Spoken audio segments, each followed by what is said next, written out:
You're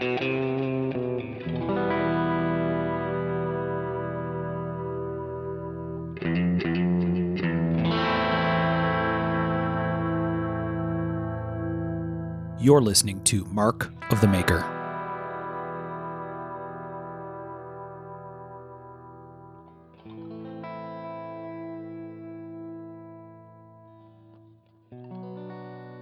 Hey everybody, I'm Mark Steiner and you're listening to Mark of the Maker, and this is episode 61 of the show, and this time around we have another great interview for you. It'll be a fun conversation, I'm sure. Let's do the usual thing, make sure we have our whole crew here with us. We have Mr. Tom Crine. Hey guys. And we have Mr. Michael Birch. Here. And we have Mr. Sean Kendrick. Hey, hey.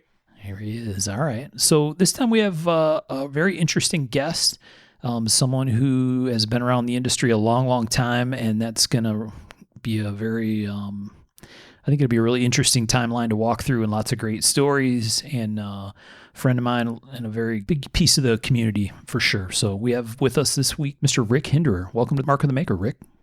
Hello, thanks. Glad to be here, guys. And yeah, long time. He's an old fart in the industry. Yeah, exactly. Well, we won't go there, Rick. We're all old guys. We're the old guy podcast. That's the honest reality of it all. There we go. It used to be, what is it? It's not really old. It's experienced. Yeah, experience, but there was something else, somewhere else I was going with that, but I can't remember now what it was. It was something that Hugh Bartrick, him and I were discussing that a long time ago. He was old when I was going down to his shop. Oh, I mean, not like old, but yeah, we got into that discussion, and he told me something, and I can't. It had something to do with that, right? And of course, it must be stage fright because I can't remember it. It's a big stage. There's a big crowd out there. Yeah. We have like 11 listeners. Just remember that. 12 just got on. There you go. There you go. And we appreciate you, 12. Yeah, right. All of you. Every one of you. So, Rick, obviously, Rick Hinderer Knives, today, kind of like a production company, a small production company. Is that a safe description, Rick? Yeah, I think that's a pretty safe description. It's kind of like, Chris Reeve, and Strider, and yeah, and so it's that kind of area. High end production. Yeah, but production definitely right, with some custom stuff thrown in for fun and to keep it lively. Yeah. There's a lot. I mean, through the years, and we have 8 hours to discuss all this. I can take you through exactly the where I'm at now, and some fun things you have going on for sure. Yeah, exactly. Yeah. Exactly. Well, let's roll her all the way back to the beginning. So, Rick Hinderer, as a boy, where did you grow up? What was your young life like? Well, I grew up everywhere. I was, my parents moved a lot. In fact, I was in my 7th grade year, the first semester of my 7th grade year, I was in 3 different schools. That would suck. Yeah. So it pretty much, for me, most people, they try to remember what teacher they had at what grade. For me, I have to remember where the hell I was at. Was that because of your mother or father were in business or military, or what drove all that movement, Rick? The grass is always greener on the other side of the fence. Yeah, okay. And so, yeah, we moved. I mean, I've lived in Tennessee, Wisconsin, all over Ohio. And actually, we almost moved to Nicaragua. Really? Whoa. Yeah. So, yeah. Land of opportunity. Peace Corps, or What's that? like Peace Corps, or a job offer, or Grass is greener, obviously, down in Nicaragua. well, I mean, So, no, Dad was, it was a very interesting, type of person. Very smart, but never really followed through with anything. Ah, okay. And I grew up mostly on farms. And, as My dad used to he worked in the insurance industry. He was actually on and I remember, so I must have been maybe 5 or 6 years old. He worked for Blue Cross and Blue Shield when they were small. Huh. So had stayed with them, my childhood would have been different, definitely. Yeah. But because we moved out on the farm when I was 8 years old. That's when we moved from Columbus, and we ended up on a farm. And he tried raising rabbits, and I think we had Really? Rabbits. yeah, Check that out. yep. These were meat rabbits, and we had over 1,000 at one time. And that's when I started my entrepreneurial. Is first off, I all of the droppings from the rabbits and the rabbit cages made a very fertile base for earthworms. So I decided at 9 years old that I was going to be an earthworm farmer and sell earthworms to fishermen, Nice, nice. and I'll be another Jeff Bezos. So that didn't work out really well because I didn't follow through with my harvesting of said earthworms. And yeah, we had earthworms everywhere. They reproduced very, very quickly. And that actually, maybe that's where that movie, what's that one movie, the great big worms? Oh, Tremors? Tremors, yeah. This was like Tremors. Wow. Or maybe Dune. Yeah, there you go. The giant sandworm. Yeah. But yeah, so I did that, and then I started a. You guys know what a cavy is? No, can't say I know what that is. Doesn't ring a bell. A guinea pig. Ah, okay. That's another word for guinea pigs. Cavies. Huh. Never So heard that before. Yeah, I had a cavy business too. That was right after the Tremors. At about 9.5 is when I had the cavy operation, and that didn't work out because I found out that because I was going to breed guinea pigs, and then sell them to pet stores. Right. But the I didn't know that guinea pig mothers are very cannibalistic. Oh. So they eat their babies. If conditions aren't just perfect, they'll eat their babies. Yeah. So my first baby crop was all eaten. So I thought, okay, I better get out of this business. Yeah. You've had a rough start so far. Yeah. Being overthrown by the worms, losing the guinea pig harvest. Yeah. So then, from there, at 11 years old, I decided we moved to another farm that had a woods. And so then I decided I was going to be a maple syrup guy Oh, wow. because we had a bunch of maple trees. So I would go out in the morning. I didn't have any money for maple syrup or the sugar extracting products. Yeah. So I made my own. So I drew a hole in a tree, and I used these syringe. You get hypodermic syringes. Yep. So I would use those. Those would be the tube that come out of the tree, and then I would tie a bread sack onto it to collect the maple sugar, Okay. the sap. That worked out pretty good until I'd have to get up like at 4 a.m. and run my sugar line, then chase the cows down to get milked, and then head to school. So it was obviously it was dark in February, and so I ran into a tree. Oh, And Sean, you probably know these trees. They're those little like shit tree. We call them shit trees that have them long thorns. oh, dude, I've got those all around the bank down by the creek below my house. Yeah, And dude, we're talking like 2-3 inch long thorns. yeah. Yeah. So I ended up, I ran into one of them and didn't think anything of it. When you're an 11-year-old, male, it's like, who cares? Well, It was probably 3 weeks after that. I ended up in the hospital emergency room with 106.8 temperature. Oh, geez. And I ended up spending a whole night in a stainless steel tub full of ice to get my temperature down. And I ended up being in the hospital for 4.5 months from that. Holy cow. Yeah, I had a bone marrow infection. No kidding. Oh.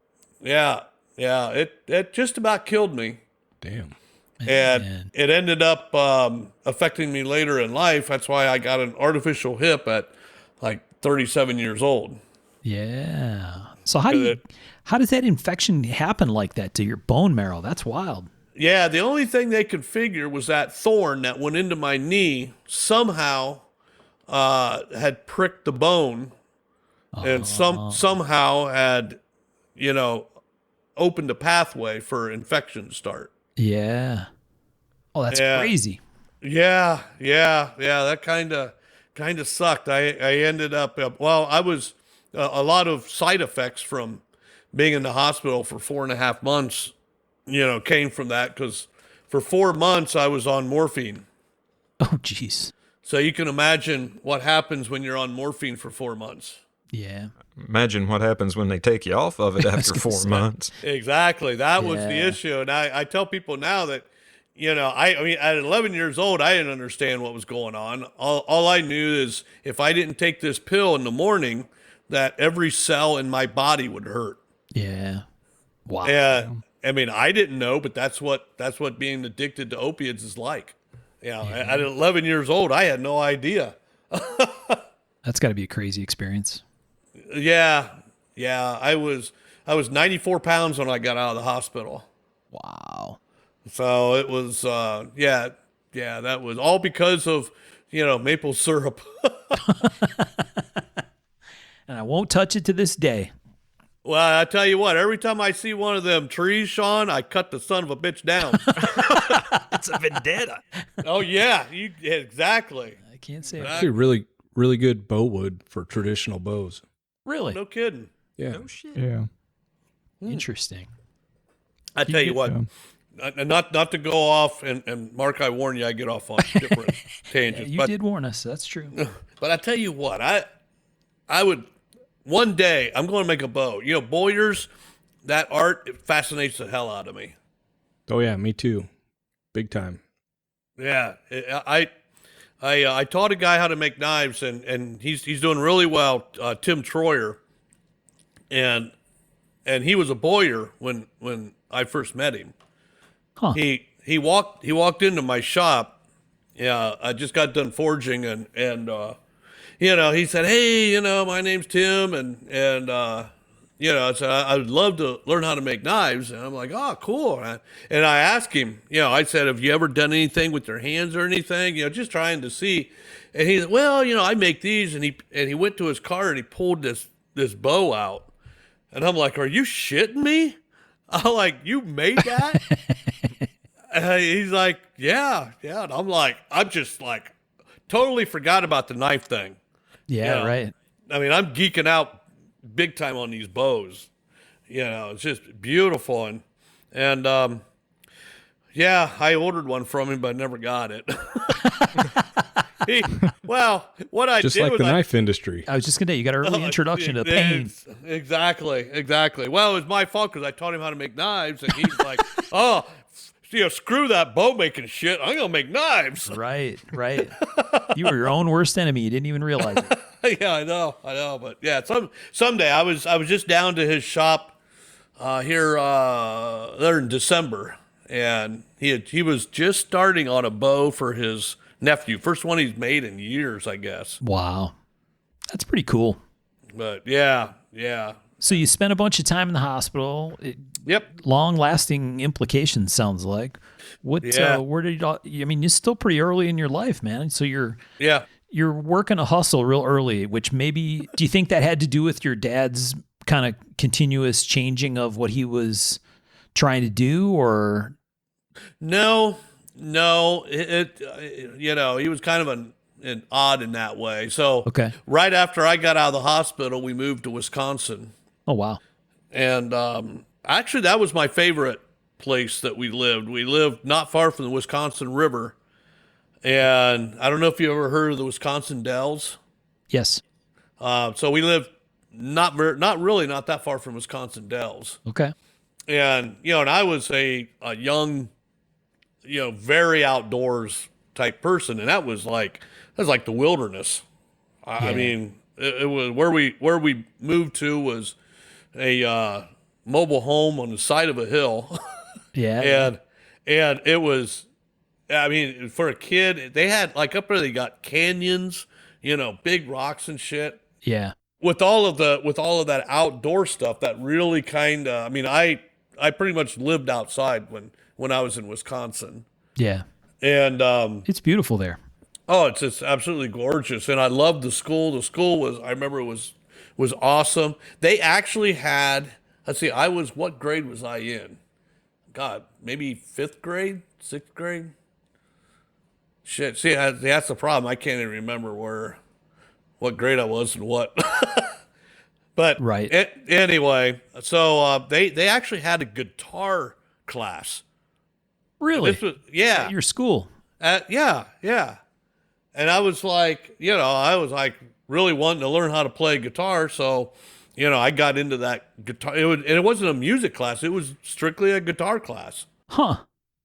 And, yeah, so it's like, I was enjoying myself. And actually I bought my first knife up there. And Okay. I went into a hardware store and I vividly remember what the hardware store looked like.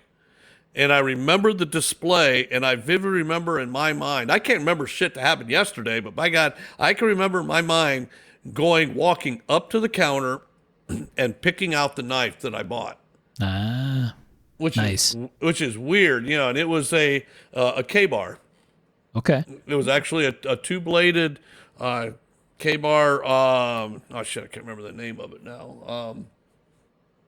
Barlow, like a Barlow. Yeah. And yeah, I don't have it. I mean, somewhere along the line, on all the moves, it got lost. But yeah, that kind of started my knife thing. Was that your first knife, Rick, or was that the first knife you purchased?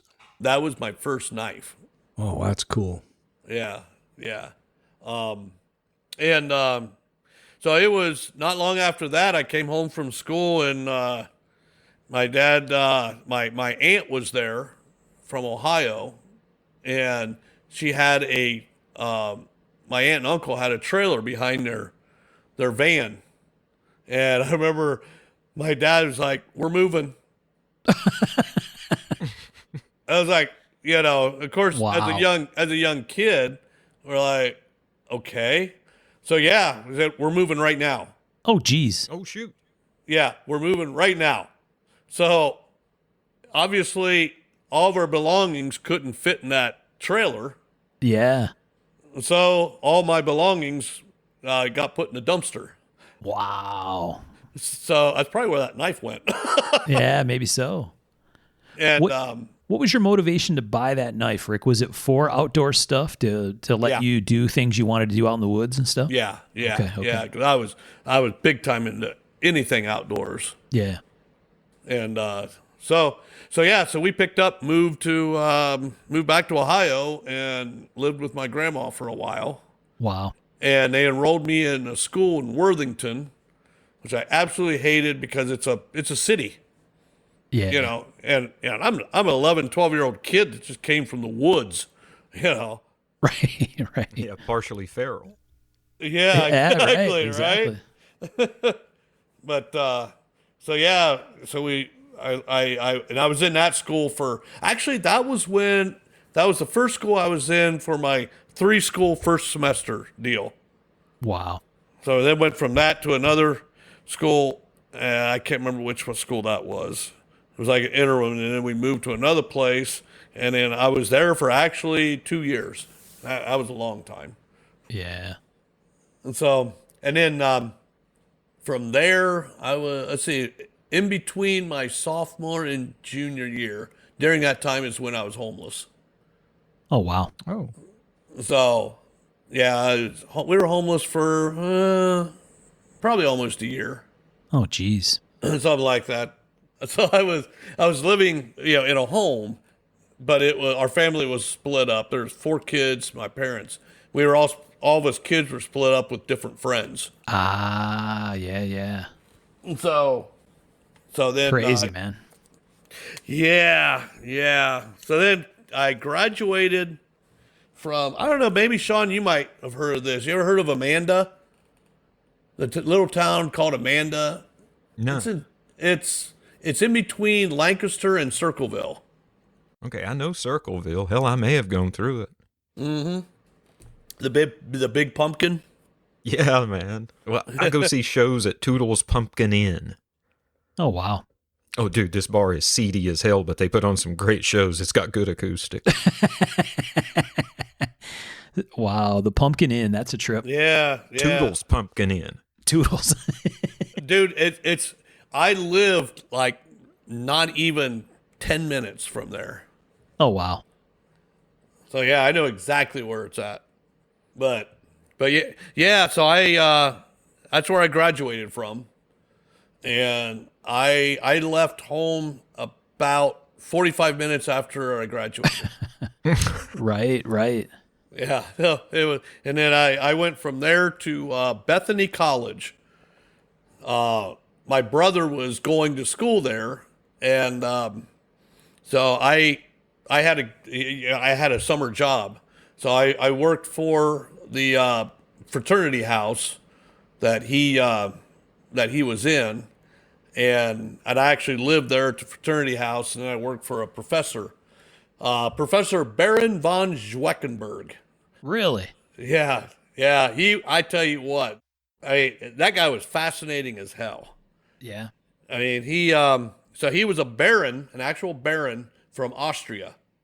Huh. And, yeah, he had, in fact, I was like, I think painting his house or something. And I remember walking in, he had something for me to do. And I went into his house in the study, and, I'm in there and I'm looking at all of the pictures on the wall of his study, and they were all of the Lipizan stallions of the Spanish riding school. Oh, wow. And in the farms places that we had moved, I got into training horses. And so at that time, I was actually training Arabians at the place where I graduated high school. And I looked, I seen all these, and I'm like, I said, why do you have all these pictures of? I said, you really like the Lipizan stallions? And he's like, well, actually I was a trainer at the Spanish riding school. And I'm like, holy shit. I mean, this is like, a basketball player meeting Michael Jordan. Yeah, right. Rock star moment. Yeah. And I'm just like, wow, So he was a super guy. I mean, really. And the other really cool thing about him, he was telling me he was missing his pinky finger on his one hand. Huh. And one day when we were sitting there on the back porch drinking beer, warm beer, because that's how they drink it over there. One time he asked me, he said, "You want a beer?" I'm like, "Yeah, sure." He reaches up in his cupboard and pulls out a beer. I'm like, "Oh shit, yeah." Right. You don't want to disrespect, your elder. So Right. that's where I learned how to drink warm beer. But so I asked him about his finger, and that's when he told me that he was with the resistance in Austria, Oh, wow. and how he was missing his finger was when he got found before he got out of, was able to get out of Austria. A German soldier had captured him, and he lost his finger fighting with the German soldier. He said his bayonet kind of didn't cut it off, but cut it to where he pretty much had to be amputated. Yikes. And so yeah, it was really and his family owned, because he was a baron. He actually lived right next door to the Von Trapp family. Huh. Which is really, if you ever seen or heard that movie Sound of Music. Yeah. Yeah. Yep. Yeah, he lived right next. And he knew the Von Trapp family, and Wow. so yeah, so his family owned a paper mill that made all of the paper, the wraps for like Nestle chocolate bars. Oh, wow. So yeah, because I remember we went out to dinner one night and he was bitching about this new plastic paper. He said it put him out of business. Oh, geez. So yeah, so that was right before I moved to Worcester. Okay. Okay. I'm surprised, just as a side, that we got through a mention of The Sound of Music without Sean breaking into song. Oh, dude, He is a show tunes man. 16 Yeah. going on 17, still playing in my head. So I see you as a soprano. He might be a falsetto. Yeah, very, very high. Yeah, I generally am. All right. So this is right before you went to Worcester. What ended up taking you? So this was at Bethany College still? Yeah, yeah. No, Okay. I was at Bethany, and I worked for the Baron and the Beta Theta Pi frat house, and another college professor that I worked on her or like took care of her farm for her, Okay. and drank her liquor and smoked her cigarettes. I mean, you're a 20-year-old kid, and you're taking care of the farm, and it's like, oh, yeah, cool. There's a bottle of whiskey. I mean, Right.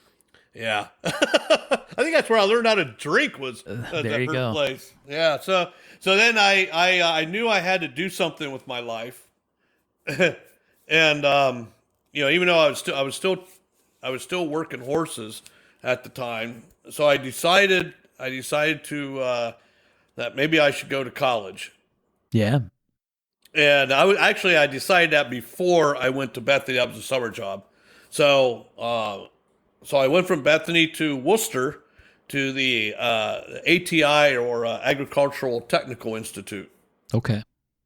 And believe it or not, instead of staying with what I loved, which was horses, my dad convinced me because he said there's no money in horses, and so he told me, since we milk cows, that I should be a dairy herdsman.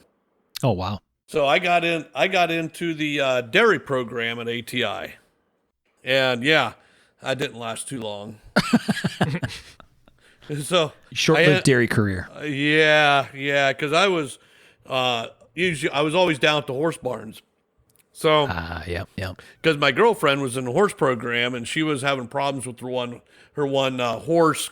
So I was down at the horse barn helping out with it, and I was like, why don't I just change curriculums? Why don't I just change even though it's just an associate's degree, but I thought, well, I'll change and get into the saddle horse program. Okay. So I did that, and the professor, well, put it this way, she got her doctorate. Her thesis was the behavior of rats with something. Oh, geez. And of course, my thing was, what the hell do you know about horses then? Well, that's just it. She didn't know anything about horses. So me and her kind of clashed a little bit. And the saddle horse program just really wasn't going anywhere for me because I wasn't learning anything. Yeah. And so I ended up, and this was probably one of the best decisions in my young life. They also had a racehorse program, and that was racing standardbreds. Okay. The carts that go around. You see them at the county fairs. Yeah. Yeah. And so I got in that program and met the professor. His name is Richard Dobeck, and he super guy. He was from, I think, Massachusetts. He had a really cool New England accent. And he was the type, there's some guys out there that can curse, and you don't even know that they're actually saying a curse word.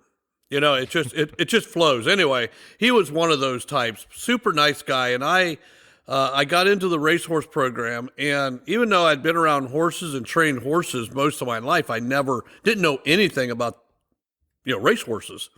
And being that these were standardbreds, they pulled a cart was even more. I didn't know anything about it because I've always been on top of the horse. Right. And, Right. And I tell you what, it was a lot of fun, a lot of fun. When you go to a county fair and you see them standardbred races, those things fly. When you're behind them in that little cart, they fly. Right. But I Gotta be a didn't know wild that. ride. Oh my God! The first time I can't remember the name of the horse that I had, but at the track there's one direction. There's a direction that you race, and when we train a horse, we always go the opposite direction. And so I had trained this horse for a while, and the first time I turned him around to let him loose. In other words, when you turn him the other way, if you have a seasoned horse, they know what that means. Okay. And instead of just pacing or just jog, we call it jogging. This means they can like put it in fifth gear. Right. Open up the afterburner or whatever. And I was like, holy shit, hang on. And so it was a lot of fun. But Mr. Dobeck, he was one of those types of professors, and he taught me how to shoe horses. So that's why I got into being a farrier, because of him. Okay. One of the classes that I took was shoeing horses.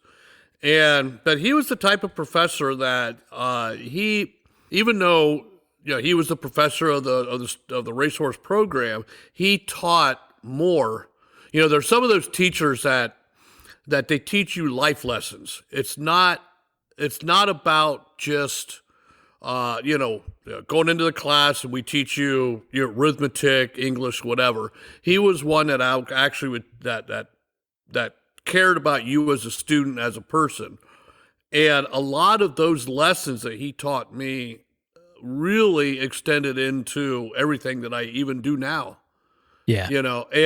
And I always, he lives not far from me, and every time I see him, I tell him, I said, everything that I've succeeded at is because of you. And of course he's like, nah. I'm like, Right, yeah, right. yeah. If all professors were like him, I think we'd be putting out even better students. Yeah. I think it sounds like a great example of where a great mentor really set you on a path, right? Mm-hmm. And it's interesting to think about, because maybe if you had that kind of connection with someone on any of the other versions of the plan, right? Yeah. Maybe those would have worked out too, right? Who knows? Right. Right. You could be a dairy farmer right now. Oh, God. Okay, maybe not. Yeah, no. Oh my God. Yeah. Yeah. No, the early part of my life taught me, no, I mean, I probably should, what we used to call it, but milking cows, nah. Yeah. Nah. I mean, hey, it's, I have the utmost, Lori, she grew up, her parents, her dad was a dairy farmer, even though she took care of the horse side of the operation. But, I have the utmost respect for dairy farmers in this country. It is a hard way to make a living. A hard way, and a huge piece of our economy and food supply, and you name it, right? Oh yeah. You gotta get up early. Yes. Yeah. Every single day. Every single day. Cows, they gotta be milked. Christmas morning, you gotta milk before you come in and open your presents. Yeah. So it unfortunately, a lot of the small, family dairy farms are going to the wayside. Yeah. It's unfortunately true with lots of family businesses, right? Getting harder to make that stuff work anymore. Absolutely. All right. So Mr. Dobeck, he's this influence on you, and you mentioned Yes. that he kind of got you he was your path to become a farrier, right? Yes. So Yes. for people that aren't familiar with that word, why don't you explain what that means? Okay, a farrier, most people understand as a blacksmith, because a lot blacksmiths also shoed horses back in the old days. So a farrier is somebody who is not necessarily a blacksmith. They may make horseshoes, turn horseshoes, which is heating steel up in a forge and turning it into a shoe. But as far as a blacksmith, what you think of as a blacksmith is somebody that does ornamental iron work and things like that. So, that term has kind of been, switched around. So usually if you're just somebody shoeing horses, and that's what I did, I was just shoeing horses. So I was more of a farrier than a blacksmith starting out. And I made a lot of horseshoes. 'Cause Right. that's just part of doing being a farrier. But and then I'll tell people that a farrier is somebody who shoes horses, and they're like, "You used to shoot horses? Why would you shoot them? No, not shoot them, shoe them." Right. We had Sal Monero on a while ago, knife maker out of the East Coast, and Sal worked as a farrier in his early part of his life, and so I guess we did talk about that a little bit in a different episode. But Yeah. yeah, no, that's interesting. So that got you into working metal as part of that whole. Well, yeah. As far as the forging part of it, it started me into that. Because I was doing some blacksmithing. I made, just ornamental stuff. I made a toilet paper holder for a lady. There you go. Nice. Oh yeah, that's my claim to fame. Toilet paper holder. I forged that son of a bitch. So, but I made hooks and stuff, and just different. Yeah. I didn't get into it like really heavy. It would have been cool. Me and Hugh Bartrug, we went to a hammer in Williamsburg, Virginia, and it was cool because they invited Huey to the hammer in because he made Damascus. Yeah. And this was back when there wasn't too many of us that were making Damascus. And of course, Huey asked me, he said, "Hey, you want to go along?" He wanted a driver. Yeah, there you go. So I was like, absolutely. And we went over there, and which Williamsburg, Virginia is really cool. If you're into history and stuff, it's a really cool area. And at this hammer inn, they had all kinds of these, really high-end blacksmiths. I mean, these are guys that they were forging like a rose. That looked like a rose. I mean, Yep. It just, I was just like, oh, holy cow, and then, when we did a demonstration on Damascus making, I'm like, this is shit compared to making a rose, Right. It was the opposite for them because forge welding is that's the apex of blacksmithing. It's hard to do a forge weld. Yeah. And I'm like, oh shit, easy. Heat it up to when it's just before you lose the whole thing into the coal, and and then you beat on it. Right. But they were really intrigued by all this. So it was a really fascinating trip. It was one of those things that even nowadays I look back on that and it's like, wow, I really didn't appreciate even back then, some of the crafts that everybody else was doing. But you look at it and it's like, wow, we all have our thing, Yeah. and Yeah. and to have somebody to appreciate somebody else's craft and have them appreciate ours, it was a lot of fun. Very cool. So how did you get from the whole farrier thing? I mean, is that how you kind of finished out your college experience, was through that path? No, I finished out my college experience by meeting Lori. That was the first quarter. And I said, screw it, I'm out of here. There you go.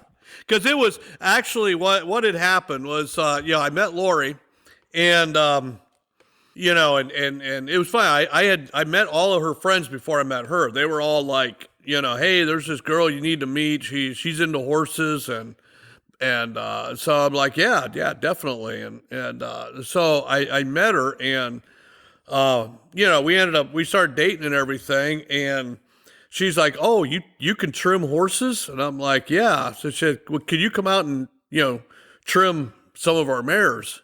And I was like, "Yeah, absolutely." That's how I end up. Our first date was like, she bought me pizza. So I would, I would do their horses, and then, they would feed me with pizza. There you go. But, it ended up, I was just, I started, out of their horse barn, I started working some horses. I think some of their horses, and and it ended up. I was like, why am I going to this school and taking classes on shit that has nothing to do with training horses? Yeah. And so I just quit. I just dropped out. I said, I'm doing what I want to do, and having a degree wasn't important to me at that time. Yep. So I think I'm 4 points or something like that, 4 credits away from a degree. Yeah. And I'm not. By now, it really doesn't matter to me. Right. So I never went back. So that kind of finished out my, my college experience when, I went out and pretty much out of Lori's barn, her parents' barn, started a business of just, training horses. And for me, it wasn't, and I know a lot of knife makers, they have like a full-time job, and then they're making knives at the same time. And then it comes to that point, well, do I want to do this full time or not? And for me, it wasn't like that. I never had a job. So, right. So it was like, when I started making knives, I was training horses and shoeing horses at the time. And so it wasn't a thing of, okay, I'm going to stop training horses, stop shoeing horses, and I'm going to make knives. It really wasn't like that. What got me into, like that first knife, that all makers have that first knife. What motivated you to make that There you first go. knife? Yeah, exactly.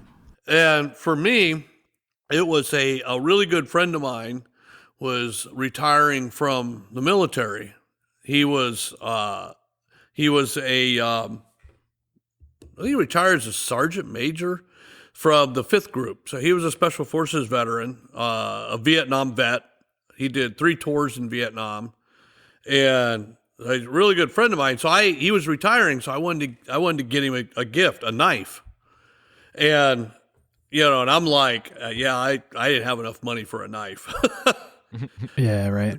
So I'm like, well, what can I, and I was turning horseshoes one day, and it got kind of boring, because, you have to have, a horse requires 4 shoes, obviously. And, so sitting there turning steel to make horseshoes. So I thought, I wonder if I could like pound out a knife. And so I grabbed a plow point. I have no idea what kind of steel is in a plow point, but it sure as hell can't be a very good knife steel. Yeah. And so I beat it, and I wouldn't say I forged a knife. I beat on this piece of steel until I thought maybe it might look like a knife. Right. And the easiest shape at the time was a Tano. And okay. because it's kind of like a bar, a Tano is like a bar of steel. You could take just a straight bar of steel, put an angle on the front of it, you got a Tano. Right. Yep. So I beat on it, and I'm like, okay, I'm done beating on it. Like, well, I kind of like Tanos. I was into the cold steel Tano back then. Back in the middle '80s, that was kind of a thing. Oh, hell yeah, it was.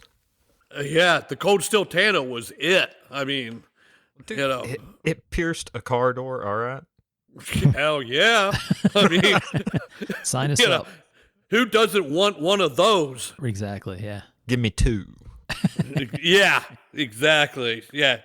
Scratch one, and well, back then it really wasn't a thing of taking pictures of knives, but yeah, right. People look at you a little funny. Yeah, like, what the hell are you doing? You're taking a picture of that knife and you're putting it on the TV? Right. Yeah, that's a good way to think of it. Yeah, you some kind of crazy boy. Yep. So I made this knife, and I actually, for the bolster, I arc welded 2 pieces of steel. And oh wow. And then for the back end of the knife, I arc welded. And oh, believe me, I'm not a welder either. It's a humdinger. so I welded the bolsters on the back of it. And then I'm like, oh, shit, what am I going to use for the handle? So I just took paracord and wrapped that some bitch up with paracord. Ah, okay. And that was the first knife. I mean, I didn't do any fancy like twisting, like Strider did on his. I just wrapped the paracord around the tang. and that was the first knife. Check that out. Yeah, it was like 1/2 inch thick. So Wow. Oh, dang. yeah, I didn't beat on it enough. So you were thinking of this as a thing to give to your friend. Did you end up keeping it? Like you're like, yeah, okay, this isn't a gift I'm gonna give somebody, or did you give it to him? No, I gave it to him. Oh wow. I gave it to him, and so that was, and I even put it in a real fancy silk wrap thing, and Nice. and it was, and that's why I tell young makers, it doesn't matter what you make or what you think, be proud of that first one. That's the first one, and even though, good God, I've seen some of these new makers, they show me their first knife and I'm like, oh my God, don't look and find my first one. Yeah, no. Right? know Some of that these guys are feeling, man. knocking it out. Oh my God. Oh my God. Now, on that note, can I be an old fart? Oh, please. Of course. So back in 1986, 85, when I first started, we didn't have the internet.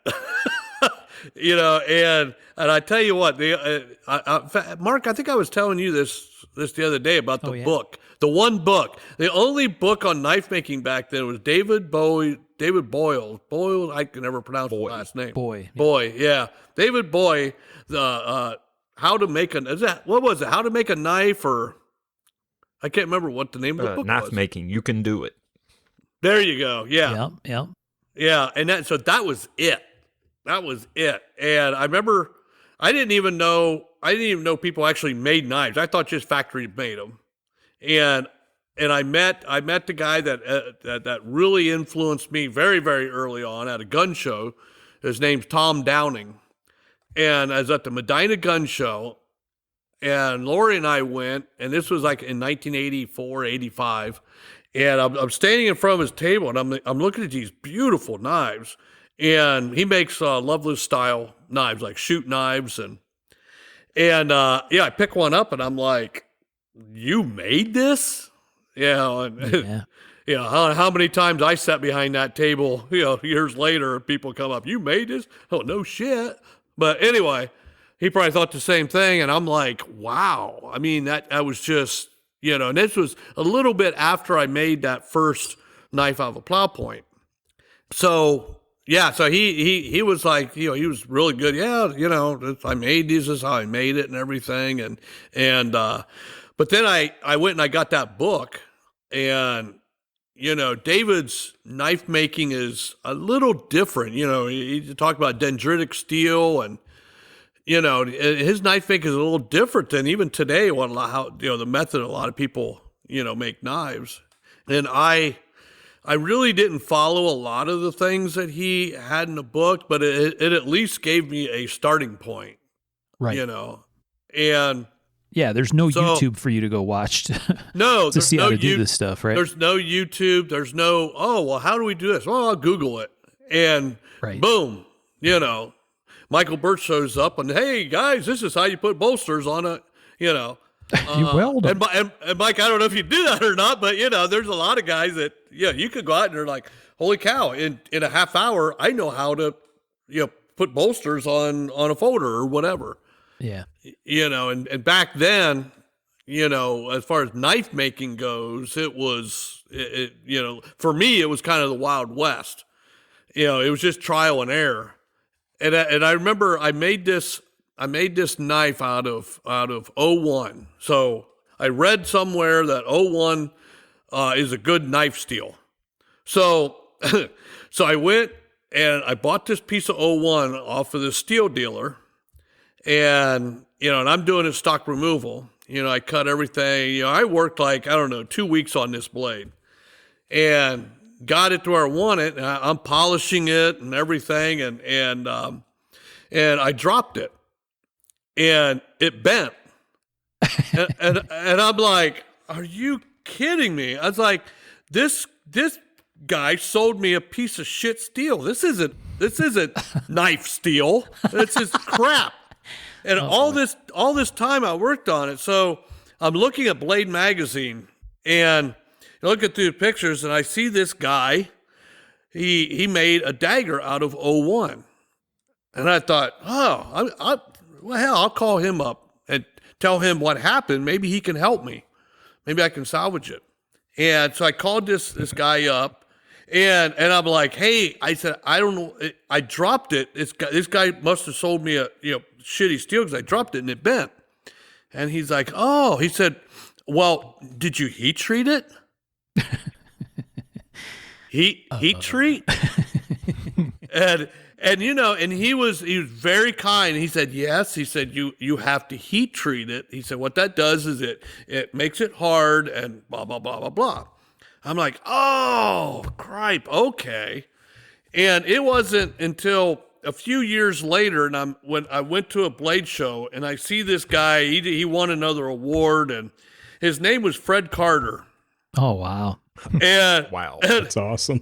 and I'm like, holy shit. I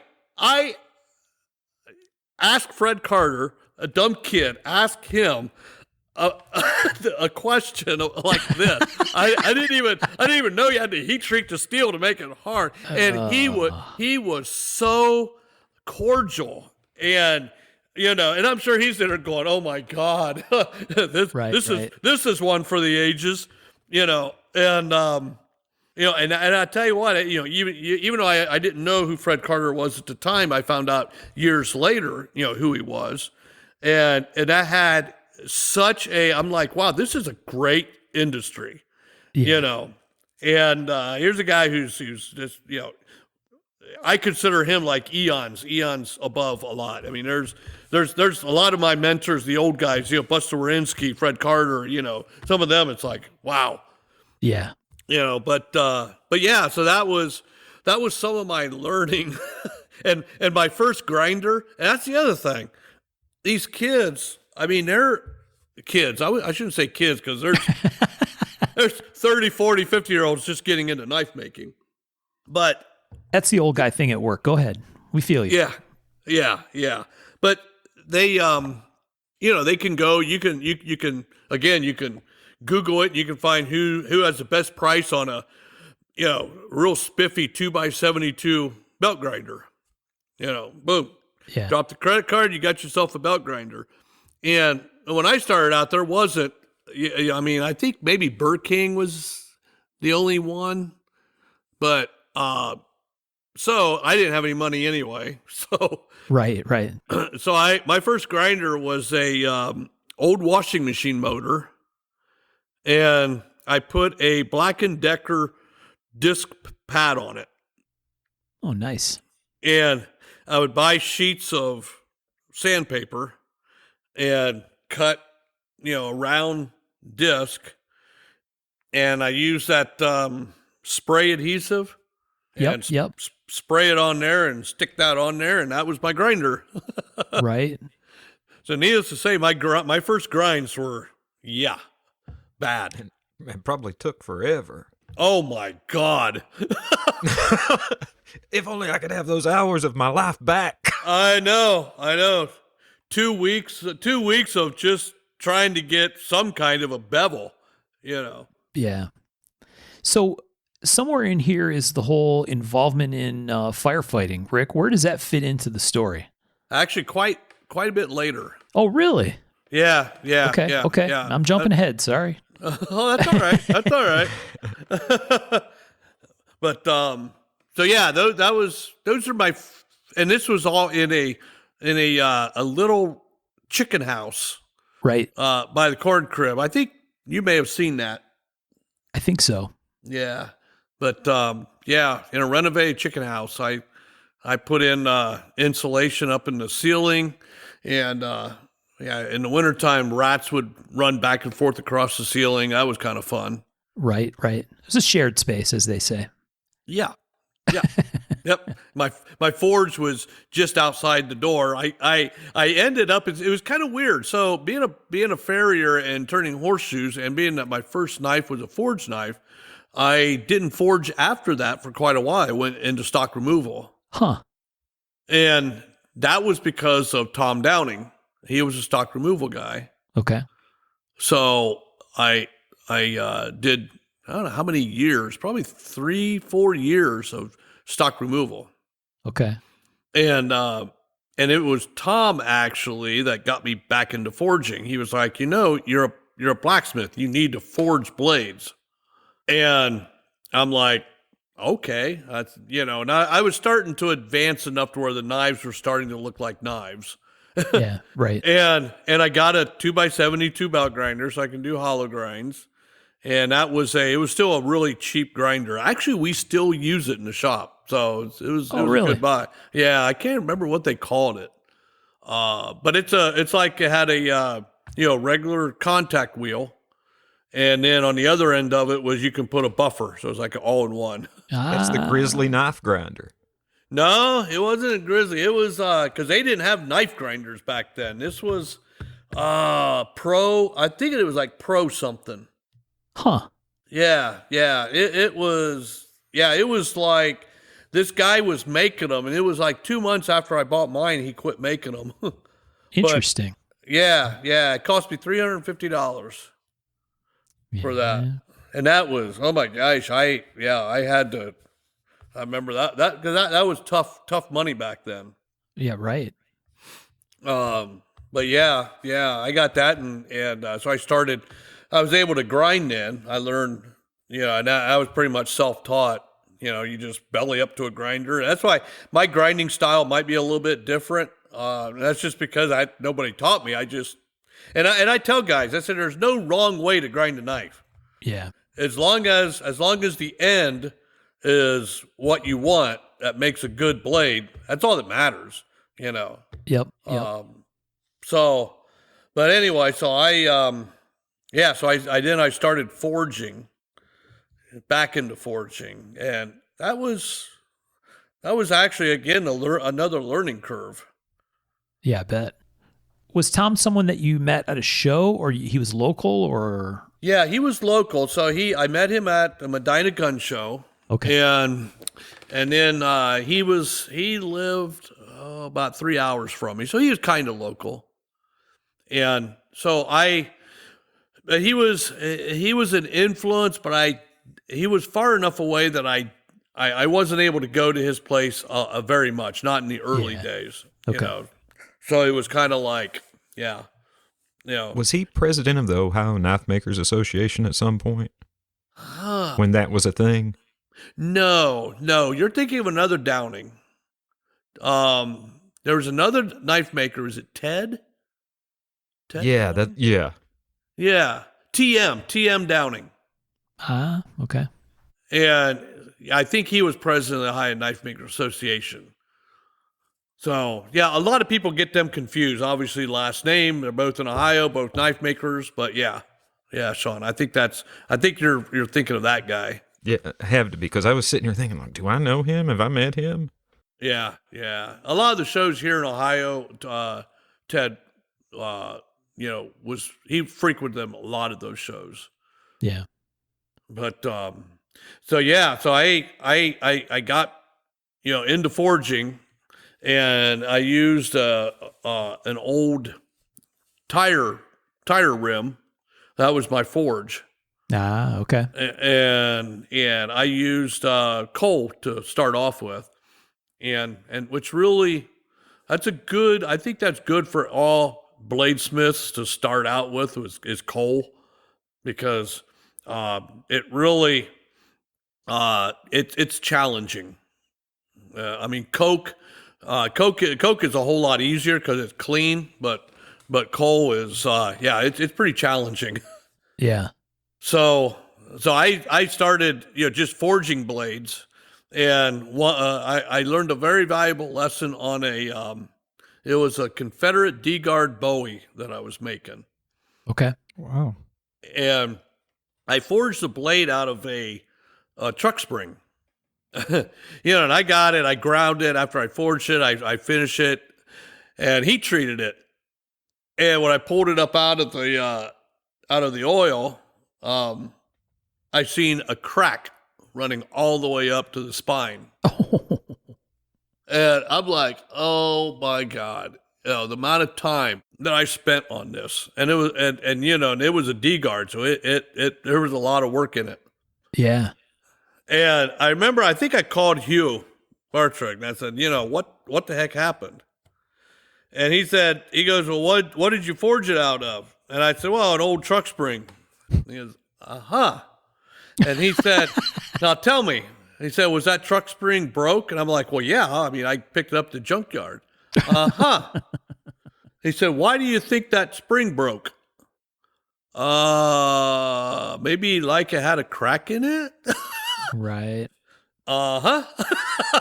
Last time I ever used, what do we call it? Already used steel. Right. Recycled steel. There you go. Yeah. So from then on, the amount of work I had on that, I bought steel, good old fresh bar stock from that point on. So, and Well, it really makes sense because the steel you forge is pretty daggum cheap anyways. Yeah, it is. Yeah. I mean, you might as well start with clean steel that is going to heat treat a specific way. Yep, exactly. Yeah, but I mean, there's lots of guys that forge knives out of leaf springs, right? How many in our history episodes started out doing that? Pretty common thing. Yeah. It's cheap. Part of that is they didn't have much choice. Yeah. Well, that's fair. And it can be good and it can not be good. I mean, all leaf springs are different. That's why, Skagel specified or Randall specified Studebaker leaf springs. Right, it's interesting, but yeah. Yeah. Well, that's like files. That's another thing that people like to. Right. Yeah. Forge blades out of files. And not all files are made the same. Yeah. Especially overseas, you get some of them files and they're hard on the outside, soft on the inside, and who knows, or it could be a clad. I knew that when I was shoeing horses. We use rasps, and some of those rasps, they would last a long time, and other ones I'd get 2 horses and they're done. Yeah, so, right. You make a knife out of that, guess what? The same deal. You know? Yeah. So all right, so you start buying better steel. Yeah. And learning, I learned a lot about metallurgy in those days, with heat treat and everything. At least I knew you had to heat treat. You learned that one the hard way already. Some of those are the best lessons, though, right? You remember them for a long time. Yeah. Well, and especially the quenching, your quench tank had to be a certain way, which, mine was a pipe I welded the end on. And that was my quench tank. And then your quenching medium, that's as a lot of bladesmiths know, that's very important. My secret was, I used used motor oil, lightened with kerosene, a touch of what was it? There was something else that I put in. Correct. Can't remember it. And then piss from a red-haired virgin on the light of a full moon. Yep. And that was my secret quench medium. So there you go. Everybody that nowadays you just call up MSC and have them send some quench oil. Right. Send a drum. Yeah, it's not near as colorful mixing it, and plus, the volatility of used motor oil lightened with kerosene. I'd say it could be a little flashy. Yeah. Yeah. There's a certain excitement factor. Yeah. Who knows what that flash point was? Right. It might have been a little bit less if I put a little bit of lighter oil in it or, whatever. Yeah. Or a knife maker named Charlie Pratt. He lived here in Ohio. Sean, do you remember Charlie Pratt? No. I don't think I ever met him. He's from, I can't remember the name of the town. Super nice guy. Very colorful. I mean, he'd have you in stitches in a heartbeat. But so anyway, he came up to my shop. He came up to my shop quite a bit, and I was teaching him how to quench tool steels, and so he had a knife blade there, and so I heated up the oil and which of course lowered the flash point and so I told him, I said, now Charlie, I said, now, when you quench that blade, get it all the way down in there, and because you want to make sure that the blade is covered. You want to make sure you don't have it like halfway in the oil, and I said, now it's going to be hot, but whatever you do, don't like pull the blade out because you'll lose your quench. I said, just take it. It'll be a little bit warm because I'm thinking, these are guys that may not have ever, quenched in an oil tank. And so we heat it up and I show him how to look for it when it's at its quenched state. And he dunked it way down into the tank. And I told him, I said, now it'll get warm here. And he's there and I see these beads of sweat on his face. And he's like, and then I'm like, this dude's in pain. And I'm like, Charlie, get it out of there. He pulled it out and a huge ball of flame followed it. Oh boy. Oh, shit. And here that oil was on fire and his hand was in it. Oh, geez. Yeah. Almost 3rd-degree burns. Oh, man. And I'm like, Charlie, he goes, well, you told me not to take it out. I'm like, I just know, following instructions. Yeah, but that's the way he was. It's like the one time he came up to my shop, he had a big cast on his hand. I'm like, what the hell did you do now? Oh, I ran a screwdriver up my hand. Oh, boy. I'm like, oh, my gosh. So, yeah, he was a super, super nice guy. He was a very dear friend who ended up passing from cancer way too young. Yeah. But yeah, he was one of those that you go to a show, you're always really happy to see Charlie there. Yeah. And he had 4 wives, well, at different times. Yeah, I was getting ready to say, whoa. It was funny. He was telling me, I was like, Charlie, you been married 4 times? And he's like, yeah. He said, I had that dreaded disease. And I'm like, what's that? It's called hard peckeritis. It happens. So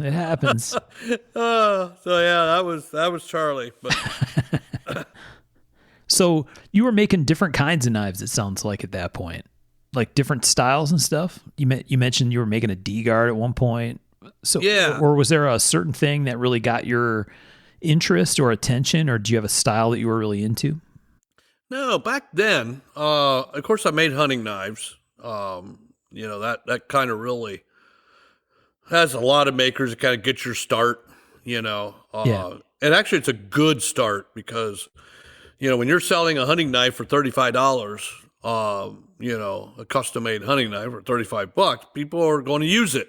Back then it was not taking pictures of it. It's actually, they would take it out and use it. And then, especially through the winter after and hunting season, they would come to the gun show and tell you, hey, this thing worked really good. Or, I did this and it'd be nice if this. So I learned a lot about, knife usage, from that standpoint, early on, which was great, because when somebody came up to my table and they bought a knife, I knew when they walked away, they were going to use it.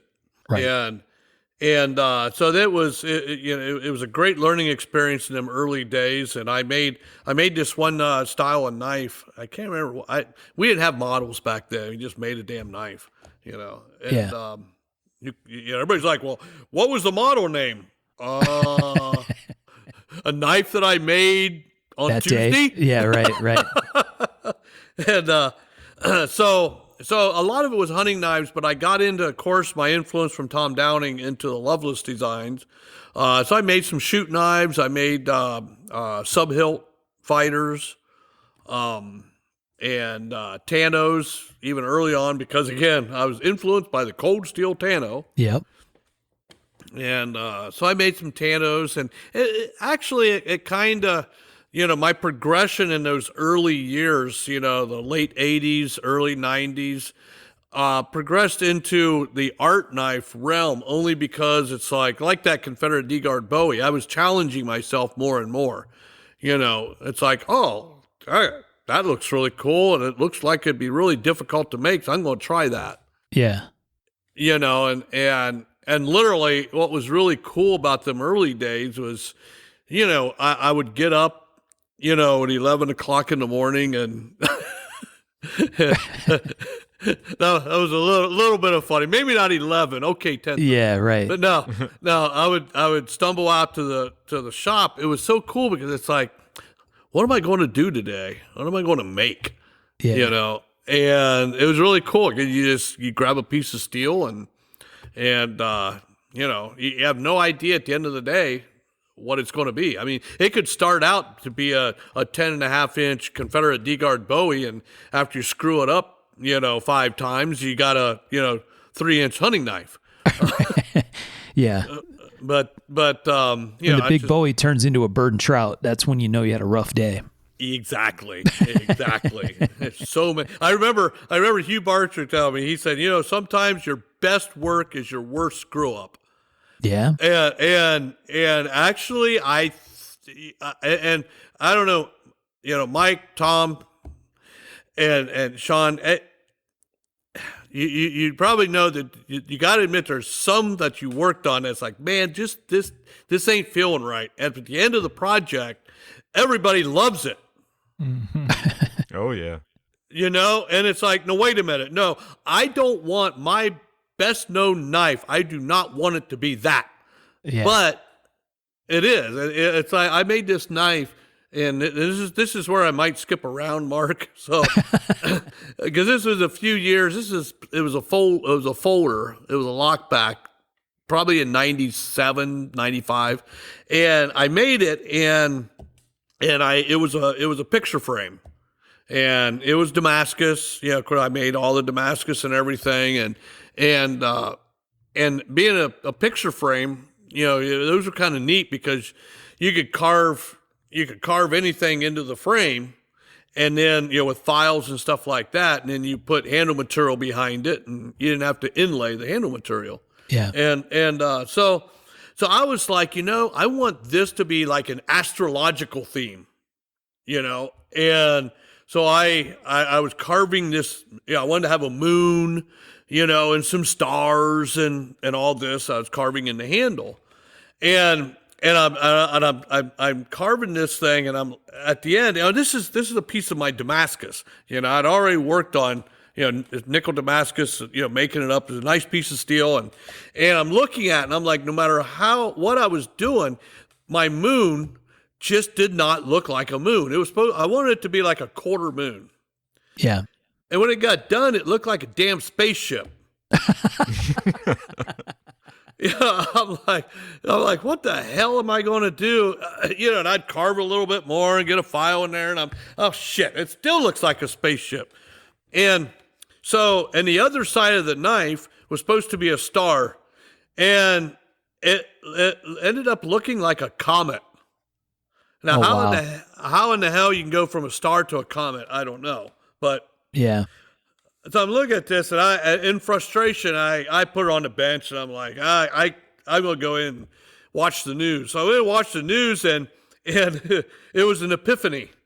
Yeah. I was watching the news, and they're talking about this cult called the Hail Bop. It was a Hail Bop cult.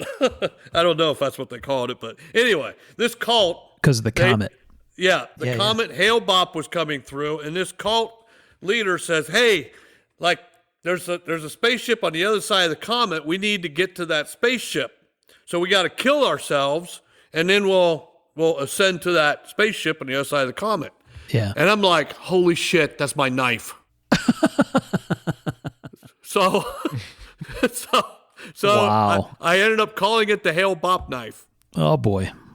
Probably one of my most better known art knives. Check that out. Everybody knows about them. Oh yeah, your Hale Bop knife. I'm like, ended up it was a screw up. Right. It's like the spaceship was supposed to be a moon and the comet was supposed to be a star, and yeah. But Wow. yeah, it worked out. It worked out good in the end. I wish I had that knife back. But so yeah, I mean, when you're learning and stuff, if you own that knife and you're out there, there you go. Rick's looking. Get a hold of me. Yeah, that and a sword that I made. I made a Damascus sword. This was, I think, in 1990. Yeah, 1990, and I won Best New Maker for it at the Blade Show that year. Oh, nice. And it was like a wakizashi. So it was all nickel Damascus blade, and the Suba was Damascus. The fur on the end of the handle, I can't remember the Japanese name for it. It was Damascus. I had wrapped in ray skin, and it was kind of cool for, making knives for. I think I was making knives for about 4 years at that point, and so it was. I wish I had that back too, because I only made 2 swords in my whole 30-some years. It was that one and a scimitar that I made. Oh, nice. But so yeah, the art knife thing, you were seeing pictures and saying, "Oh, is that what it was?" You were seeing pictures like in Blade magazine, or were they knives you'd see at a show, or? Well, actually, it was like history book, because as you know, I'm really into history, and so and a lot of different history books. Okay, the scimitar came from it's a drawing, like an ancient drawing of a sheik. He's got this sword and he's ready to cut this prisoner in half. Yeah, and it's kind of a dramatic scene. That's how they tested the swords back then. And I'm like, that sword is like, that's really cool. I need to make one of them. Yeah. So that, and then I made a knife. That was one. It was going to be a sword, but it ended up being a knife. And that was from the movie The Highlander. Yeah. Sean Connery's sword. Okay. So that's like, that's cool. It's a cool ass sword. And I made, I mean, that's one of the more iconic. Again, I'll jump around here, but there's knives that I call iconic knives that brought knife making in general to the forefront of the public. And I mean, you're talking like the Rambo knife, the First Blood. First Blood was huge with like bringing knives in general, to the public, and I think of my influences like on the Highlander and some of those other movies where you see these knives and it's like, wow, that's, it kind of makes it like, well, I want to make one of them, especially I'm making knives now. So yeah, sure. I can be able to, I can be able to do that. And you just go up in the shop, you pick out a piece of steel and start grinding on it or forging, and the Confederate D-Guard Bowie, that just came from my studying of the Civil War. Okay. Even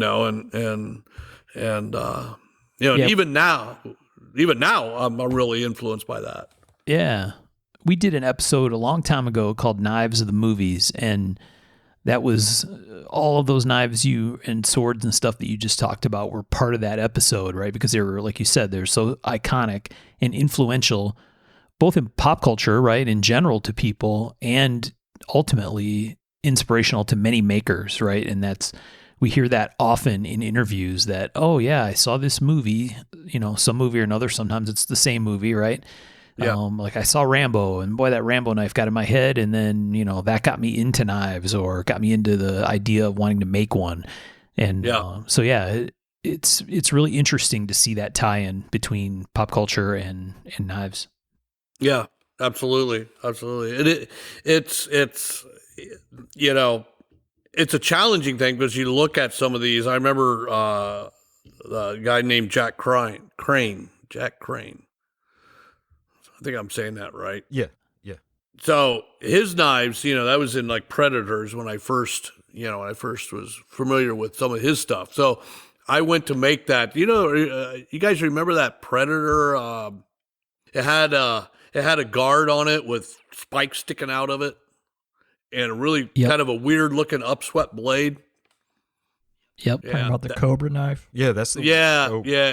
Okay. I got a different movie then. But anyway, I remember that Cobra knife. I was like, I got to make that. Yeah, that was tough. That was tough. But especially when you got an old drill press and nowadays, with what I got now, it's a whole lot easier. But back then when you got an old drill press and a 80-year-old Bridgeport, and it's like, yeah. But fun stuff. So you get influenced by a lot of different, and my influences in the historical knives, because I wanted to, obviously I'm really, I've always been since the second grade, really big into military history.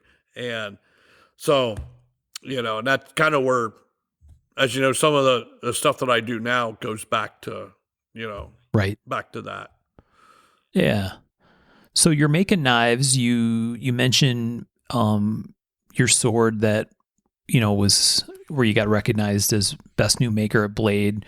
So how did you end up doing the bigger knife show thing? Like, how did you end up at Blade Show? When's the first year you went? That kind of stuff. Okay. You were doing local things before, right? Gun and knife show stuff. Yeah, sounds like mostly. Yeah, just even back then it was like a gun show, and there was Tom Downing and one other guy and me when I started. Yeah, right. When I got my first table, and that was I think 1986. I can't remember when my first Blade show was. It might have been 88. But and that was a huge deal. I mean, I had to pay like $80 to go to the show. Might even be less than that.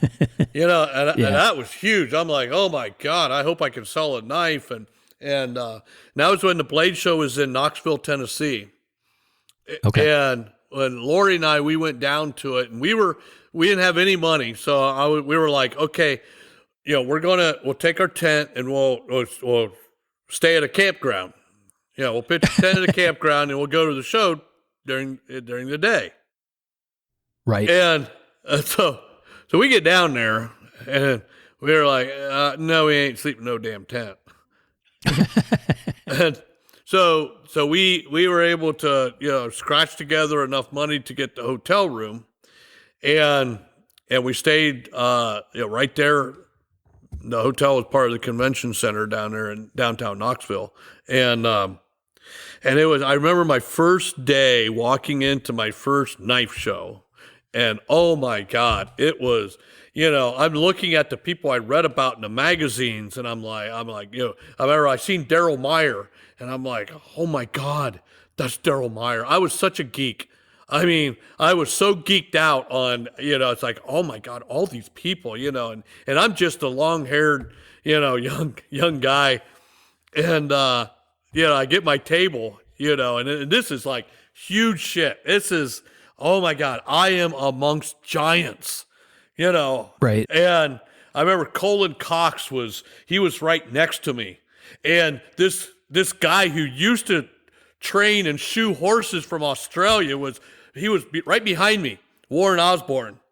And so I'm like, cool. Hey, there's a guy that's into horses. So him and I talked horseshoeing, and because I was still shoeing horses at the time, and and all these giants that I was just totally overwhelmed, and when I see young makers and people that come into the Blade Show now, and I see that all on their face when they walk in the door, and it just warms my heart, because it's like, I remember when I was that age, and this was, back then, it was not like Blade Show is now. I mean, it was, it was all tables, and And the blade show was you had tables of knife makers, custom knife makers in the room. The factory guys were in another room. Ah, okay. It was like you guys go over there, just go over there. Yeah. And there was no intermingling of factory and custom back then. It was one or the other. There's no collaboration. Actually, there was, but they didn't call them collaborations. You know, I mean, you had Blackie Collins that did stuff, and but it wasn't like, hey, we have Blackie Collins is designing for Gerber knives, collaboration. It was he did a design for them, they made it. Nobody really knew it. And I found out a lot of this when jump ahead a few years when I was designing for Gerber, and I was out at the factory the one day, and I was talking to Ron Robley. He was a product manager at the time, and he said, we have a company meeting. So I said, yeah, hey, you tell me, I'll be back at 2. I could get lost. And he was like, well, he goes, you want to go into Archives Cave? And I'm like, or Cage? And I'm like, oh, hell yeah. So, and it was literally like an equipment cage in the warehouse. And I go in there, and there's just boxes just stacked on each other, just stacked around, just laid here and there. And so I'm like, okay, shut the door. I'll be good here for the next 20 days, easy. Lock me in. Lock me in. And I'm pulling boxes out of prototypes. And it's like, I'm sitting there looking at, in a crushed box, the prototype 7-degree cant Mark II. Wow. And I'm like, holy shit. I was in geek mode again. And but what's really neat was I'm seeing these knives from these guys. Blackie Collins was in there, and some other custom knife makers that don't have that aren't known nowadays. And I'm like, wow, this is really cool. It's like, why didn't they make this? And it really kind of showed me. It's like, we all are proud of the cool advances that we've made in knives and this and that. But man, I was humbled.